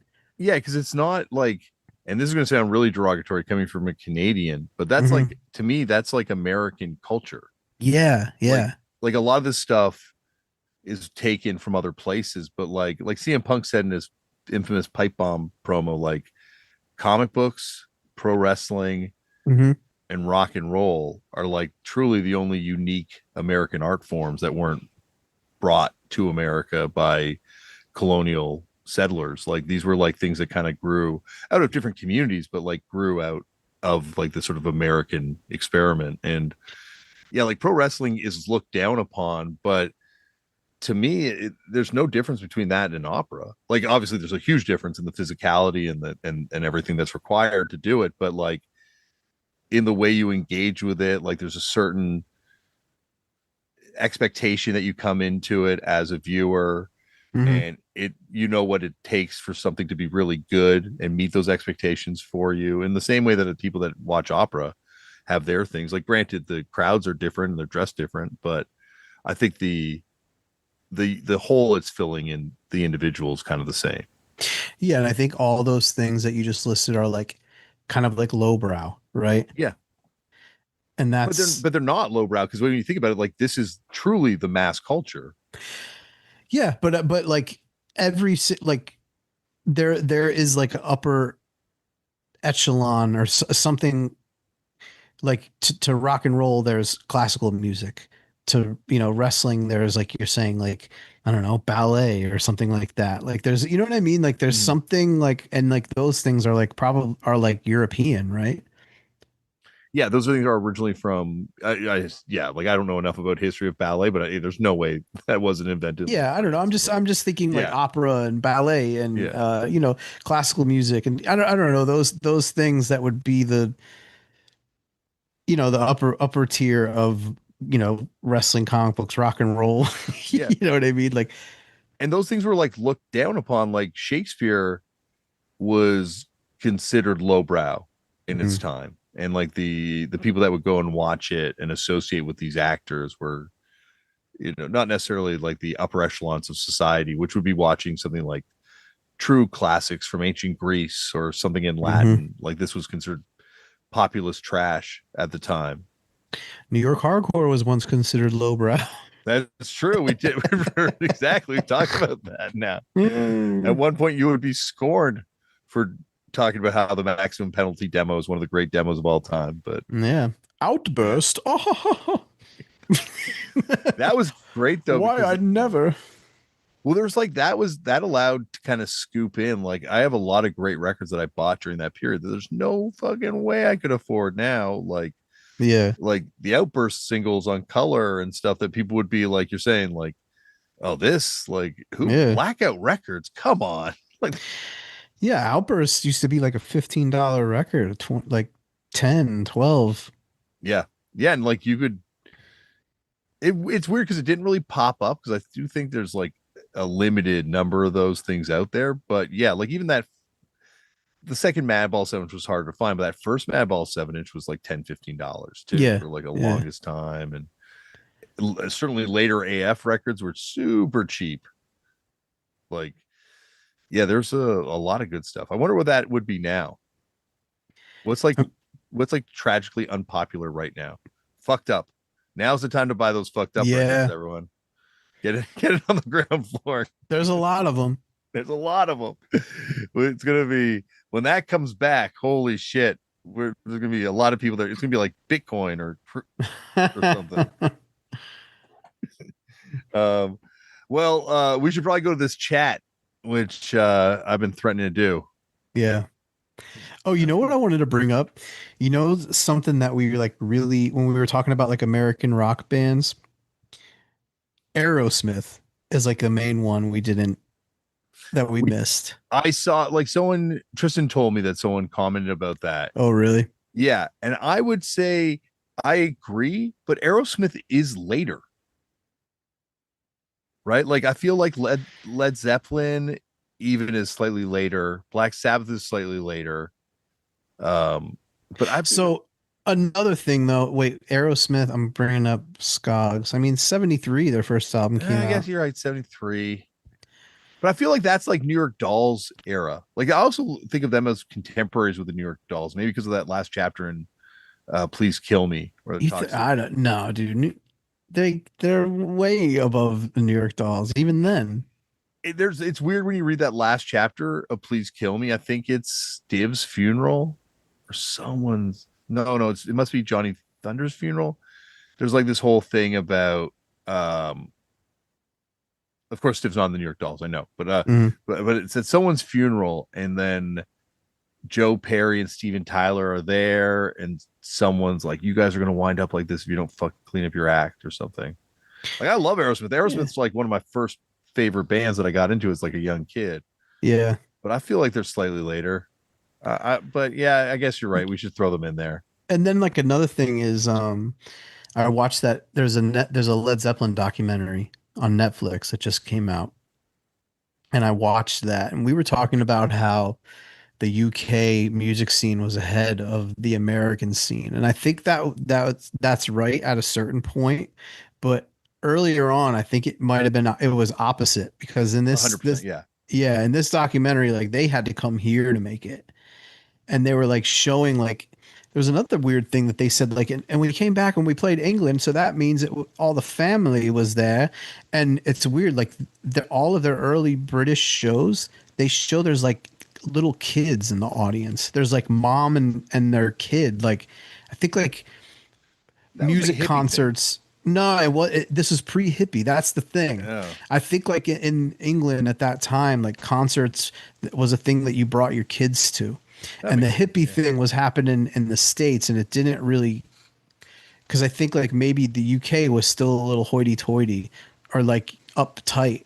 And the hippie thing was happening in America and they had to go there and play with that scene, and they blew up in America first and then had to go back and break in England. So Yeah, I still think you do have to come to America and break, right? Like that's the great tragedy of the Kinks is that they went on that mhm, 1965 tour and got banned from touring America for the next 3 years. yeah. So they weren't able to come back to America to 68 because I think America always was the place, but I think it's where America's tastes lie kind of in that time period is why I think the UK is so like I think people in America just love British music at that point, right? Like the British invasion, right? Like that it's obviously got a huge name attached to it too. But when you go back and think like what are the truly great classic rock bands, they all like we talked about last week, a lot of them are English. Yeah, they are, but I think that specific hippie scene that was American, Yeah. and that was before, Black It, Sabbath and all yes, that yeah, shit. definitely. So Because like, Vietnam and stuff, America was yeah. involved in that in a very political way, and eventually it got made its way over to England, but certainly wasn't in the same sort of mode. Yeah, so I think they had to because I think because how we were saying like yeah like when you look at like the charts from then like music was still very like Jan and Dean, Yeah. I think like England like even more so then. Yeah, England's also though always been weird with the charts, right? Because like England, I guess maybe then they didn't have the independent music chart, but like it feels Yeah, like England, there's more mainstream acceptance of weirder music, maybe, maybe, but or this is going back, man. it's going back. I get it, You and know, I think also the hippie thing. I tend to think of it as like a '60s thing, but it's really like a late. because you got to remember like think about what we were just saying like rock and roll is like American trash. You know what I mean? Yeah, Like it didn't you know in, that's why I think it took England. I think it took England, like looking at American blues, yeah, American R&B. eventually, you But I know. think like even those first wave of British bands, like maybe not the Beatles, who I guess were like inspired by a lot of skiffle music, but even then they were like inspired by American R&B. Yeah, Certainly definitely. the Yeah. Stones, right? Like are straight up Yeah. like ripping off Mhm. songs I like mean, Led crazy. Zeppelin for sure. I mean, Yeah, they're like some of the lyrics of like their most popular songs are like, yeah, these are the lyrics of a, and he'll say some blues guy I never even heard of, yeah, yeah. Pretty Definitely also interesting. with it's funny, like in kind of a similar way with the Kinks, Hmm. like doing a deep dive after that Kinks episode into all the bands that ripped off the Kinks and how blatant some of these rip-offs are. The Green Day ripoff of Picture Book on Warning is Hmm. incredible. Like that is I mean, I gotta truly give that props. I think that's cool because it's so blatant. I'm it's like like, a sample. yeah, I mean, yeah, I can't hate. I mean, I'm in cold world, man, like I can't hate on ripping something off. but I think in Cold World, there's like it's like part of the genre in a way because like I think that's what I loved about Cold World is like the way you approached songwriting was like closer to like a turntablist or a DJ where it was like Hmm. building something out of samples to make something new. Where I don't think some of these bands that are borrowing from the Kinks are as honest about their intentions with their art. Do you think that Green, because like I remember like the Kinks and even like the Knack, like there's certain like bands that got referenced and like were beloved in punk, but only up until a certain era. Like once that like Green Day, even like Screeching Weasel brand of pop punk like is out of the punk scene, like you know what I mean? Like Yeah, I, those bands like aren't being lauded. you get it again. It's like because like the mainstream punk scene, like now, well, I don't know, like I think the White Stripes a couple years later would have been referencing where the Hives would Mm. have been as too when they were kind of like blowing up, or like Ty Segall now I think would definitely be someone who would be very open about being a big Kinks fan. But those aren't punk bands, you know what I mean? Like Well, that's where you and me tend to differ on this one because but they're not I love them being in. but they're not being like discussed in like the punk community. I think they are in their. I don't know about Ty calling his scene necessarily a punk scene, but I think the Hives definitely would have called their scene and themselves a punk band. Yeah, yeah. I just remember like the first issue of MRR I ever bought when I was a kid. There was an article or there was a column where someone just listed all the reasons why the Knack were more punk than Green Day. I think that's also like Max Rock and Roll post Green Day popularity, hatred of Green Yeah, Day coming out as of well. course. But just the fact that it was, like I don't know, just that like that kind of like power pop Yeah. and a little bit of That garage rock like influence in the punk scene. No, it's that brief period where the Knack is like one of the biggest bands in the world is one of my favorite periods of sort of like mainstream yeah. American underground rock music, I guess, like Dramarama or like the records. Like there's just Hmm. so many cool like one hit wonder type bands that didn't even really make it to the level of having anything outside of a regional hit, but there's just like so many killer records and songs from that time period. Dude, speaking of that, like that reminds me to bring this up. Brad from Piss Jeans and Ultimate Warriors, and Yes. the Blade Crashers, uh, No, he was hit, in Ultimate War. Was he? No, he wasn't in Blade Crasher, right? not Blade Crasher, the Gate Crashers. Oh, Gate Crashers. Yes. Sorry, I said it wrong. Parts unknown. Alum. 001, I believe. Oh yeah, probably. Mm. But he hit me because he's like, dude, because remember I was like talking about like Buzzbin like one hit or no hit wonders or whatever. He's like, dude, I can't believe I love hearing Fret Blanket get brought up. you know, he's like, do you remember? He said Nude Swirl and was it Stomp Box? Yeah, I Nude remember Swirl and Stomp Box. so Yes. I remember Stomp Box. I just remember the record cover. I never heard them.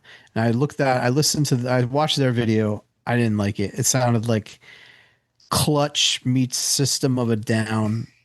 I don't know. It Yeah. wasn't for me. But Nude Swirl, dude, I haven't stopped listening to this Nude Swirl LP, man. Weird. It What label's it on? it's Like, so good, dude. It's on Megaforce. whoa. So Nude Swirl are a band.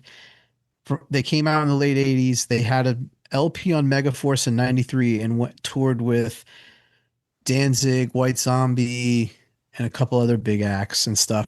And I was drawing a blank. I'm like, man, this, and I watched the video of the one song. It's called Buffalo, and it was so catchy. And it's kind of like early or not early. It's like that era of like stoner rock, sort of like Fu Manchu-ish kind of Like vibe. riff rock kind of vibe.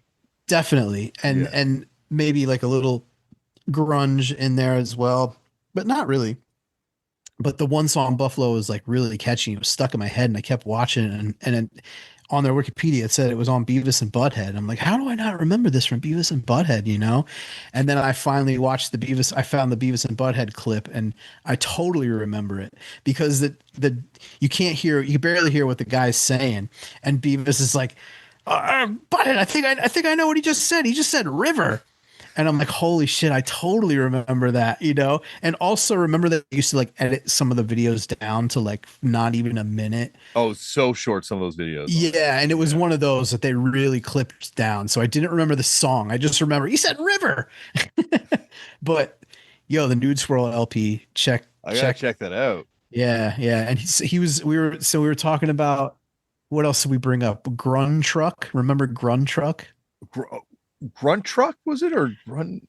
Yeah, I Grunt do remember that. Yeah, I just remember always seeing the ad. It was like a dude like holding like a little truck like toward the Yeah, camera was the cover. I don't know. that was a Spin Records. Was that on Grass Records, maybe, or no? I don't know. I just remember the ad. Yeah, I remember that ad too from like Spin or AP or something back then. Yeah, yeah. Did you ever hear the band the Star Spangles?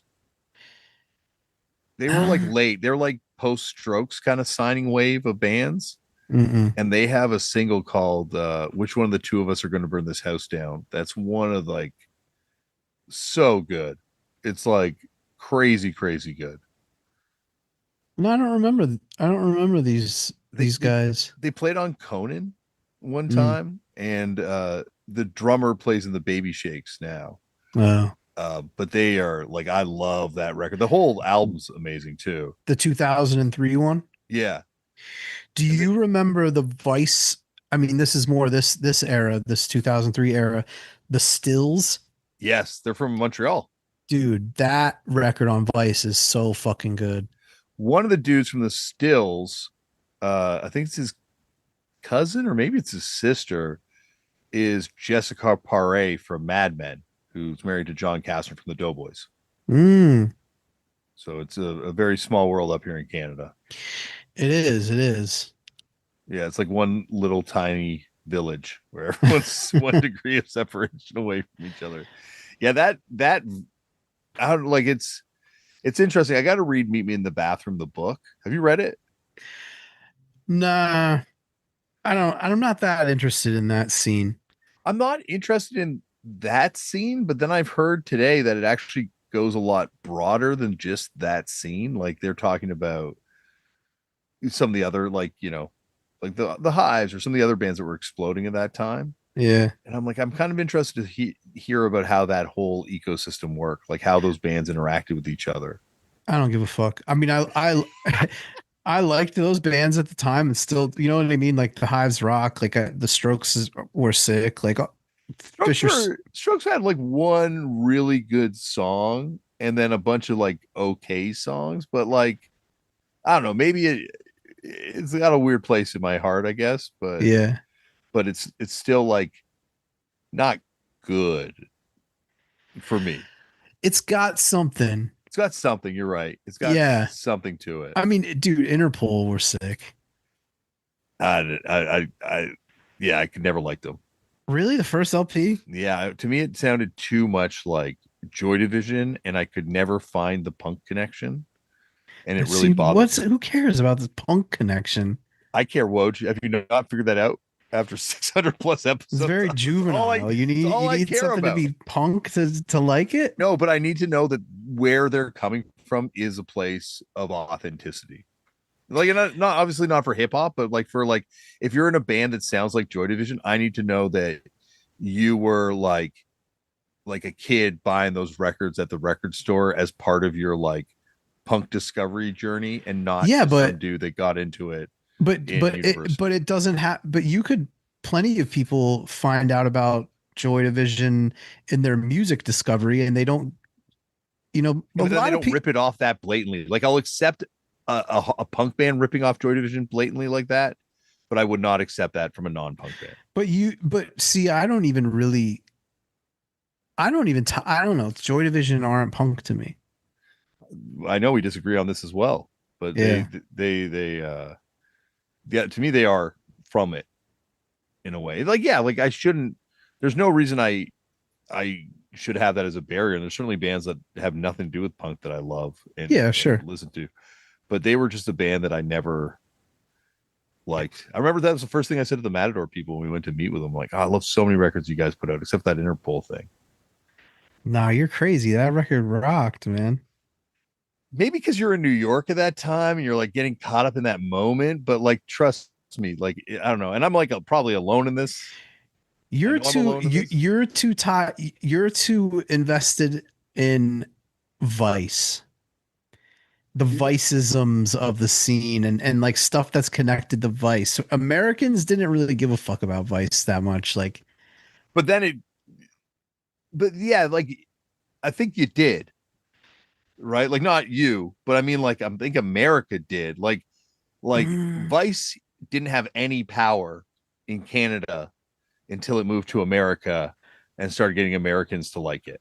Like okay, it was a I get joke. that Like point. those guys got beaten up on their way to Toronto, the But way even the even way to that, where Montreal. you're like those guys, Vice like guys, yeah. yeah, I know, but we don't know those guys. To us, it's like the free magazine at the store when you buy something, you grab I one on th- the way out, I and think no, I think Shane and Gavin are kind of like mainstream figures, not in good ways with Gavin, but you're right. But we tie those guys to like Vice, like TV shit, like, yes, and the yes. people that know about that don't even know about the The magazine. magazine. I get what you're saying. It's like You two know what I'm different saying? It's animals. like a Yeah. completely different Yeah. thing, So like when Yeah. we're talking about Vice, we're talking about like the magazine and it being influential and like in like the party scene and stuff and like the hipster scene. And Yeah. like normies know about Vice from TV and shit like that, or like Yeah. young people. So like the magazine, like I think like most people in the States like didn't know.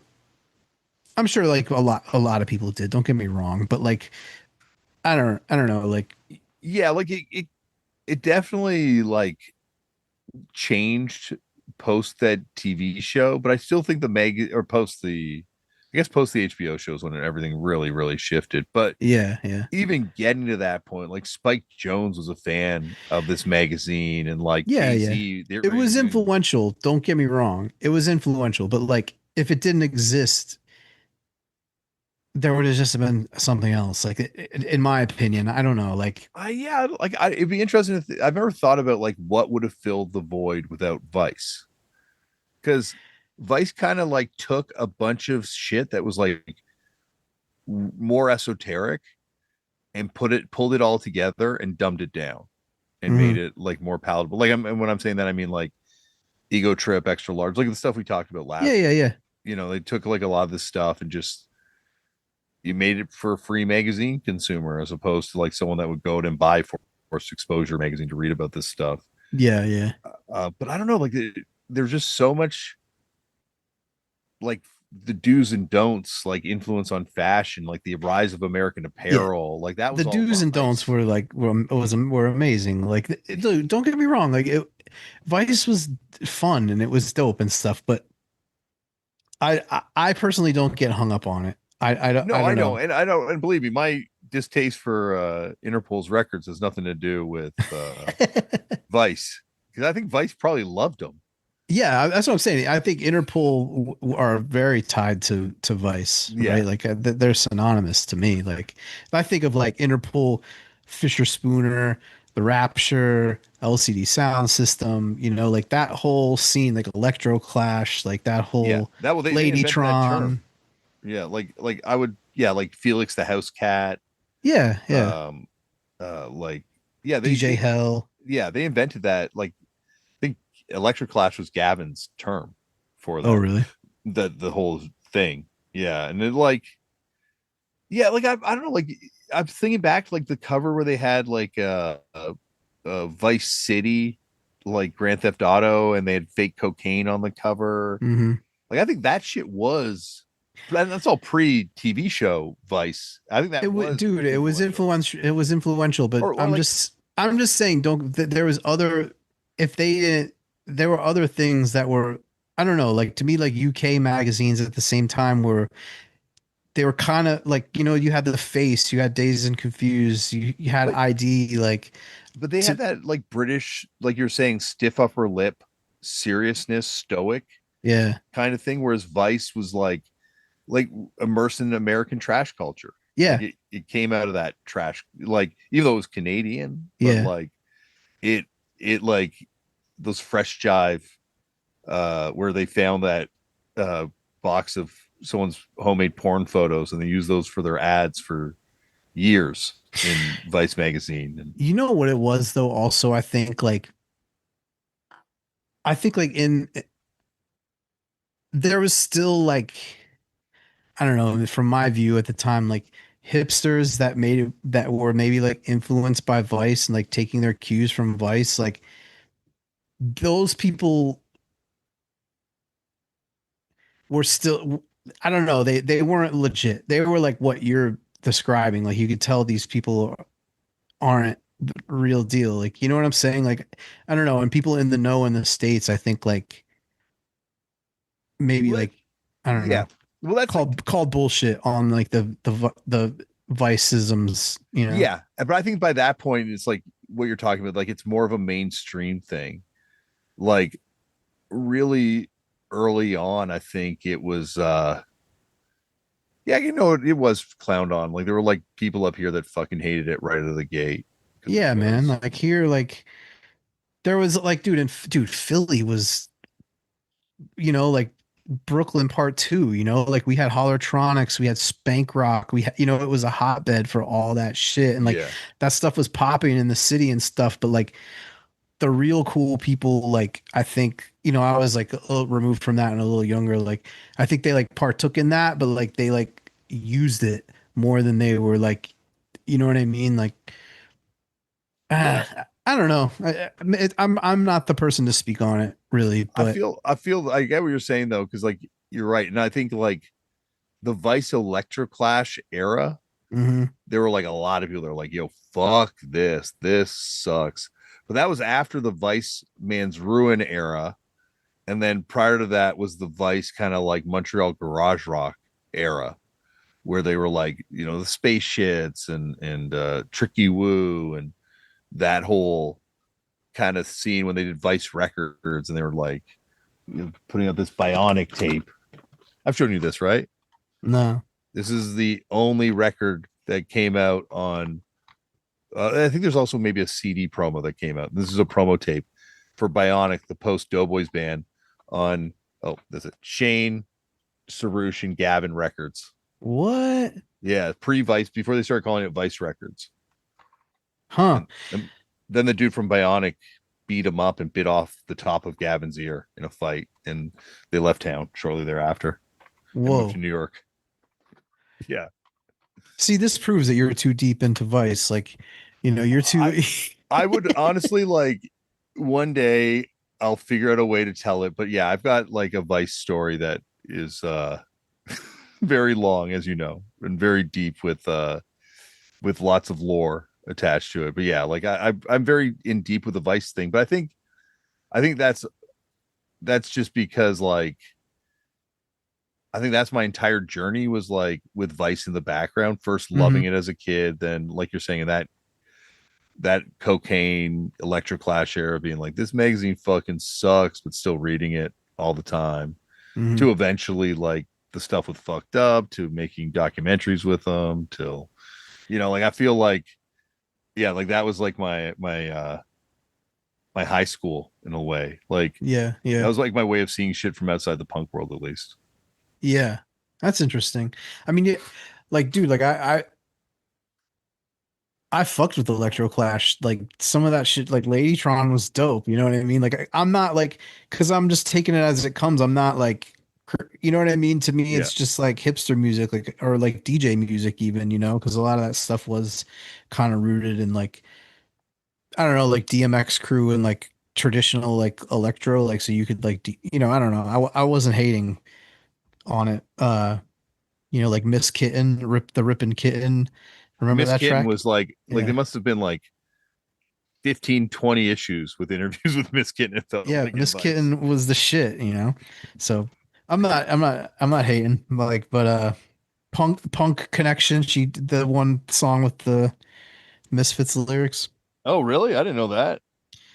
Yeah, dude, Rippin' Kitten. Listen to Miss Kitten, Rippin' Kitten. It's I got like, to admit, I was not listening to much Electric Clash.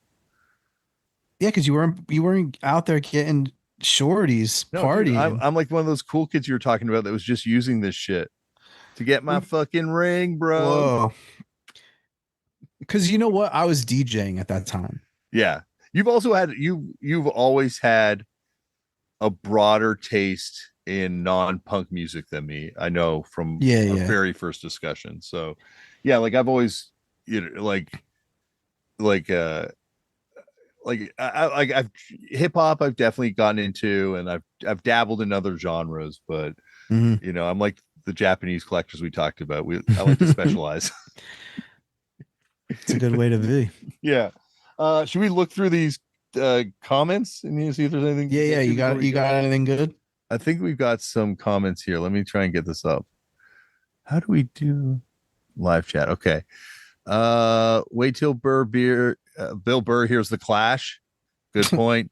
Cut to Damian's CBC Punk Wrestling show. No CBC. I did a Vice wrestling show. Hey Damian, bro, how's it? How you doing? I'm doing okay. Thanks, Tom, for checking in. Hey, Pink Eyes. Hey, Woj. Hello. I'm drumming bros with Lucky Lear. Oh, that's fucking amazing. Wait, who's Lucky Lear? From Circle Jerks. Oh, Very cool. What record stores in Tokyo do you guys make sure to check out apart from Disc Union, Nat Records? Question mark. It's been too long since I've had a dig there. I Nat Records is the other store that I go to. I don't know. I've been to other stores there, but I'm not. I normally wind up spending all my money in the first couple stores I go to. I don't know. You probably are a little better. I hold out. Yeah. I mean, I go to all of them. I mean, dude, I've gotten cool stuff at HMV, and you know what? Now Tower has a used vinyl floor when they used to not. So like you can come up on cool stuff at Tower now. Yeah, HMV. I forgot about that. I got my Swankies LP there. Oh, you have a Swankies LP? Yeah, but not the Oh, the paint the lifestyle. yeah, I have that one. Yeah, Yeah. Um that's like one of the few Japanese records that I still really want. I this do you know this record?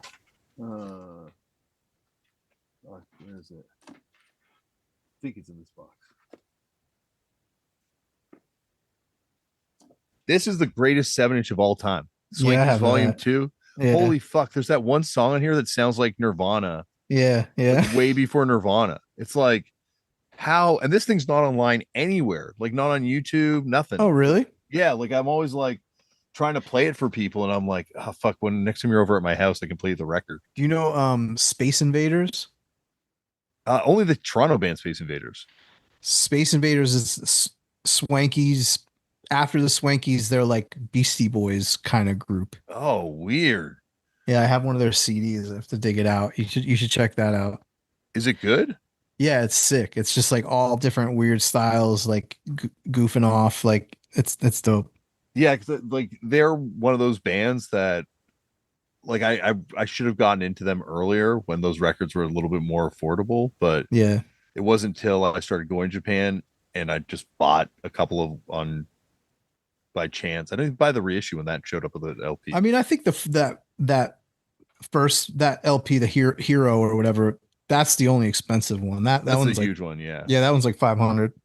I think that's Yeah. like the only one I don't have. That was the one that got reissued too, I think. I remember that Yeah. getting reissued in like early 2000s, maybe late 90s, Yeah, I maybe a think little so. later. But yeah, like they're yeah, that band is fucking amazing. So yeah, those are the spots to check out. I'm trying to think of other record places I went. What's the one in Osaka? Revenge, Revenge, but then there's that other one that's been there for Time years. Bomb. Time Bomb. That was what I was thinking of. Yeah. Hmm. Um, man, I hope no one in the band Jet didn't hear about blatant ripoffs are flattering. I still have the Pitchfork monkey piss photo etched in my mind. Oh yeah, Jet got the worst of it from the Pitchfork reviews. Yeah, I mean I don't know what they like ripped off like Nirvana, right? I know it was like this dude, it's like Iggy Pop, right? Like dun, dun, dun. It's like Lust for Life. That's the Lust for Lifer, right? I think. Yeah, I thought there was like a Nirvana rip too, Maybe there's a but Nirvana one too. totally forgot about Jet. Jet, I got a soft spot for it because Jet like shouted out Sloan, Hmm. Canada's like greatest band in an interview one time. And they also took maybe like Guided by Voices on tour. No, maybe I'm fucking lying on that one. But they took someone really interesting on tour one time. And then they had a good Nardwar interview too. Oh Yeah. yeah, Yeah. my friend had the CD and he used to play it in his car, and I remember it being pretty catchy. Yeah. Then Vice literally kicked out Glasslands, Death by Audio, 285 Kent, which Damian played their last show. LOL. Yep.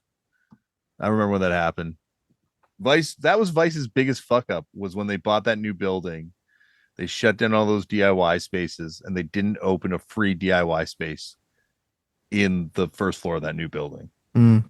I really think that would have been a pretty good move to to uh to kind of appease people, but nope, they did not listen to anything that I had to offer them.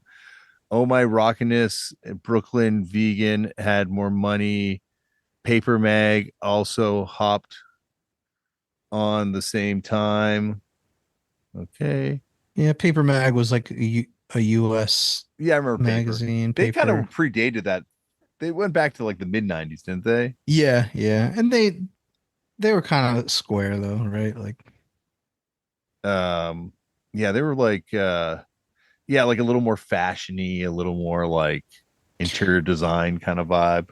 yeah, they're a little more like yuppie-ish. Yeah. They couldn't get too indie sleazed out. No, no, they didn't have. Everything we're talking about now is described now as indie sleaze, by the Yeah. way. It was really sleazy. Yes. That's like the one thing that I'm like, yeah, I cannot argue that. It was a very sleazy scene. It was sleazy, man.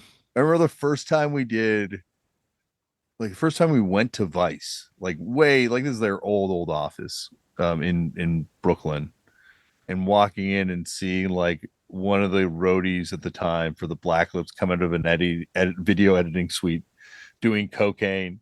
I'm like, wow, this is so on brand. Like it was very, very yeah, it lived up to its rep.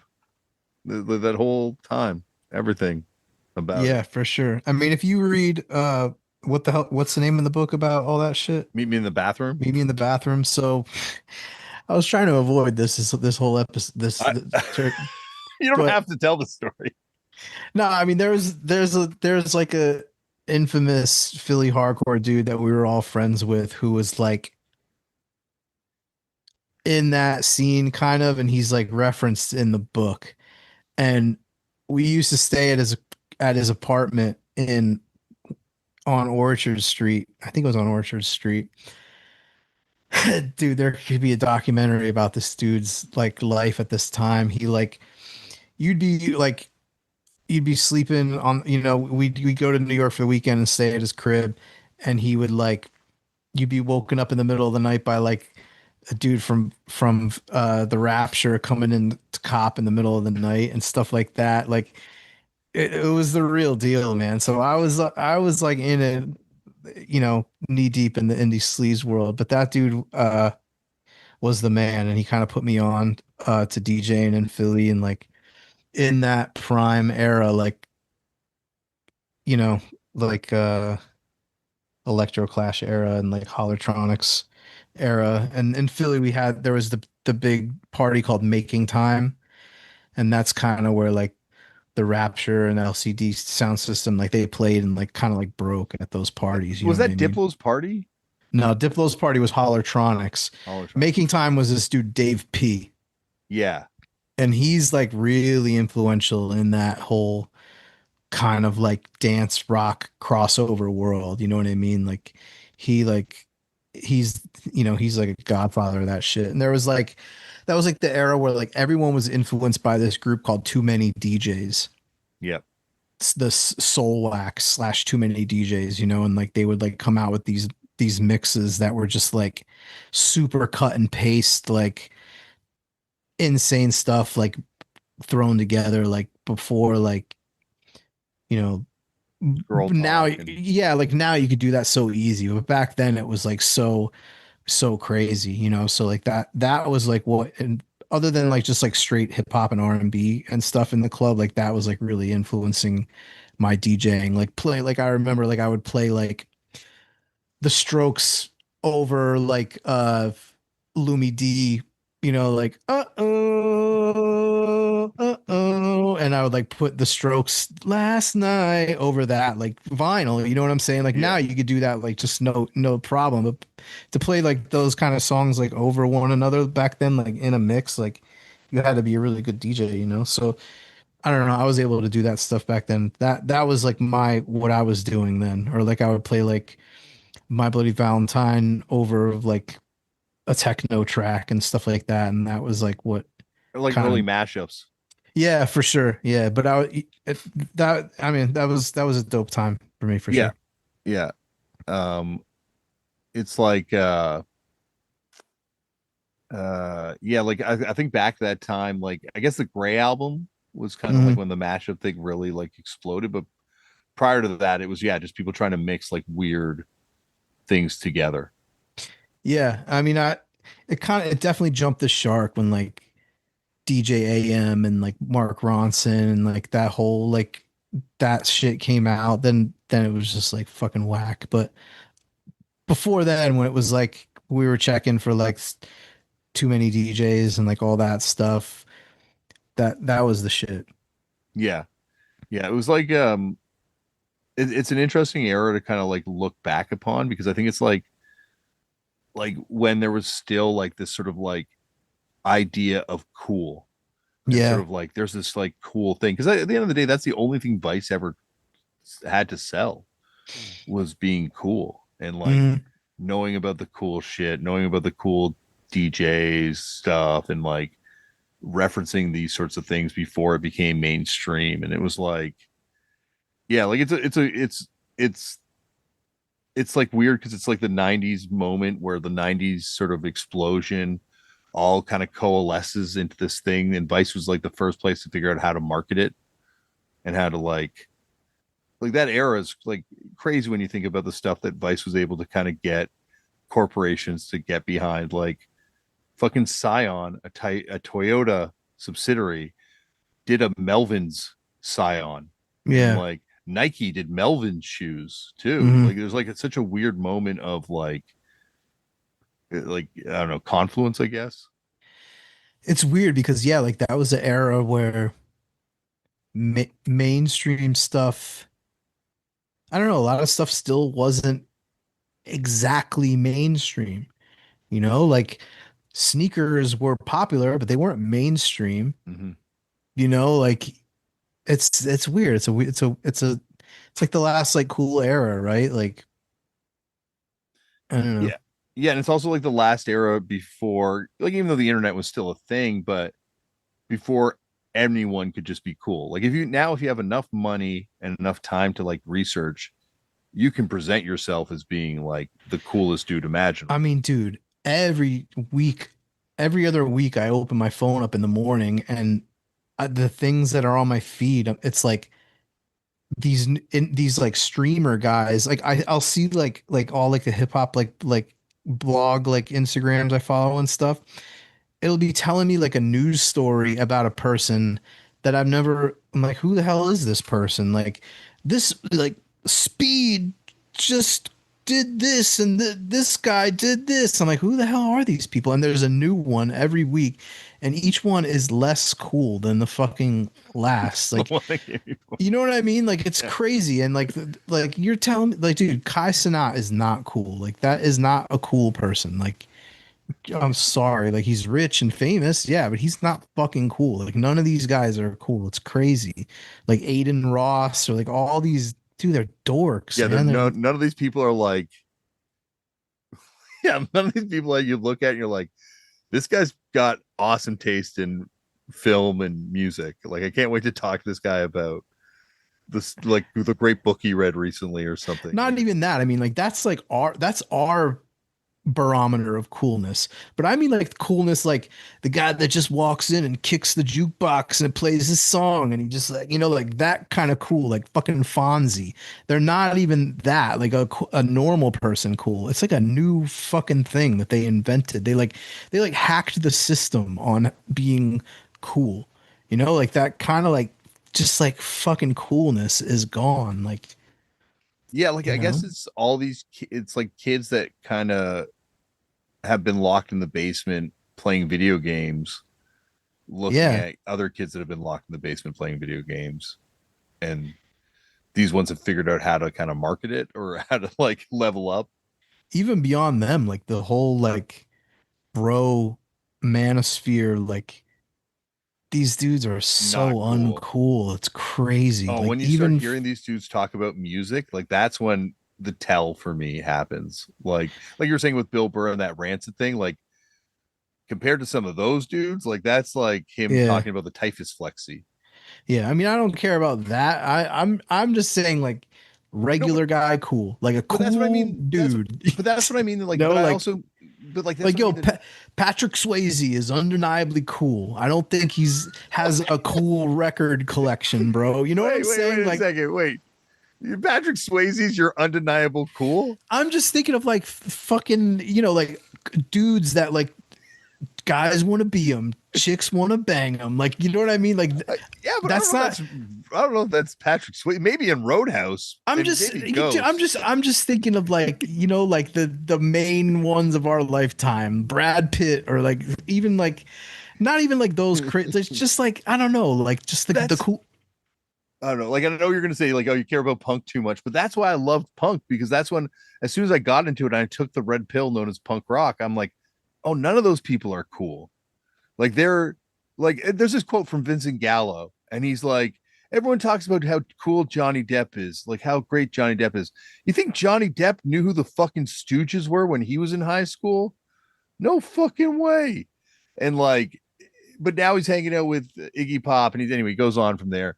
And I kind of feel like that's the thing. Like once I took like with those Vice guys, like I never thought they were cool because I'm like, those guys have no idea who Charles Bronson is or something, right? Like the stuff that those guys are saying is cool to me isn't cool because I'm into the coolest shit. Like that's why I love this thing because it was like you realize that no one's cool. Like not even See, Patrick Swayze. I have the kind of my view is on this is when you get too deep into the thing, that's how you know you're not cool and how you know you're a nerd. The guys who are cool are the ones that like just get in just enough to get, you know what I mean? That So makes you like a dilettante dork if you're just like dipping your foot in a little bit, you know? Like like those are the guys that are like right now, the Tony Hawk Taco Bell turnstile dude who's like, yeah, I like hardcore. I dipped into a little bit, I yeah, they're liked it. cool, man. They're doing it the right way. They did it just enough, and they're like, yeah, but I'm still gonna like fucking get a good career. I'm not gonna be podcasting. Like I'm not an idiot. Like we're not cool. We're what No, we you're are. Woj. That's I think you've got like a self-defeating inability to recognize that, dude. Like, yeah, you're cool. Like, you work at a cool company, you play in a cool, popular band. Like, I was cool in 2008. Don't get me wrong, Yeah, but now I'm past my prime. I fully acknowledge it. But like, most of the cool, like, a lot of people that do cool shit were the people that were like super into this thing, and like, yeah, not the yeah, people yeah, that got trapped in it, like myself, but yeah. you know, You know what I guess like to me there's a difference between like cool stuff and a cool person. but isn't it a cool person just like a nice person? Yeah, yeah, a cool person has to be nice for sure because you know what I mean, but like I don't know, I guess I Brad just Pitt's kind kids won't talk to him anymore, so Brad Pitt might be off the cool list. of there's more to it than that, bro. I mean, they're not his kids first of all, right? Well, Like they're not even like they don't want to even have his last name. Like, damn, look, Patrick I'm not touching that one, bro. You know what I'm saying? Your team Jolie over there? I'm not Team Jolie. I'm just team. anytime, like, take it from me as a, like a kid, when kids have been through divorce, Yeah, yeah. like, who the asshole in the situation is as the kid. And like people be like, oh, the mom's making the kid think this way. It's like, nah, like, That I could don't, happen. it could, but not once the kid's like 18, like, I don't know. I just tend to side with the kids. This has gotten so fucking off the topic. I love it though. It's so good. uh, I guess well, it's just like it's just that we have a different like gauge for cool, you know? yeah, that's why you and me, I think we keeps coming back to why this thing's going to work, Yeah, yeah. is because we are fundamentally very different people. But one thing I did have to talk about, which is something that I think's cool, you Mhm. might not, is the fact that the Kinks connect to Gigi Allen through John Wayne Gacy. That's very cool. And then I was realizing that John Wayne Gacy is weirdly the link between like a lot of weird people. Like Jay Mascis connects to Oprah Winfrey through Gigi Allen to John Wayne Gacy to Oprah Winfrey, who allegedly owns the John Wayne Gacy painting.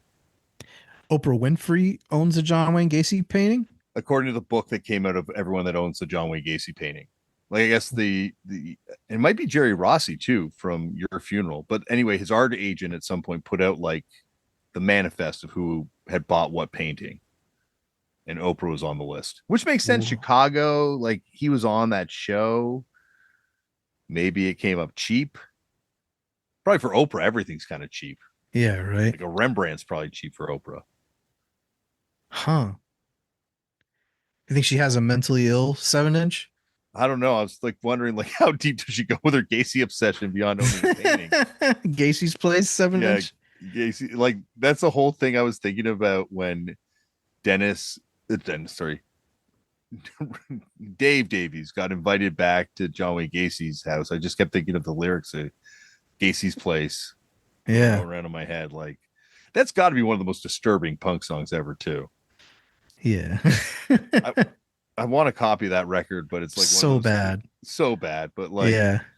sometimes I think about these records like, when I die, will my kids understand why I own this? As they're selling my records for penny on the dollar, will they like look at the John Wayne Gacy cover art on this 7-inch and be like, my dad was cool, or my dad's a fucking freak? Definitely fucking freak. You could be both. There's a crossover there. There is. You Uh well, this has been awesome. And there's probably more comments that I'm not reading right now. But anyway, this has been amazing. Woj, you're gonna be back next week, or are you sick of it? No, I'm definitely back, man. All right, everyone. Same bat channel, same bat time next week, 9 o'clock. Oh no, 2 weeks from now. 2 weeks from now. Don't come back here next week. It'll just be me staring at you with no sound, and it's very weird. But we'll see you in 2 weeks. Thank you for listening. Peace. I think I'm gonna have to end it, Woj, but I'll call you back.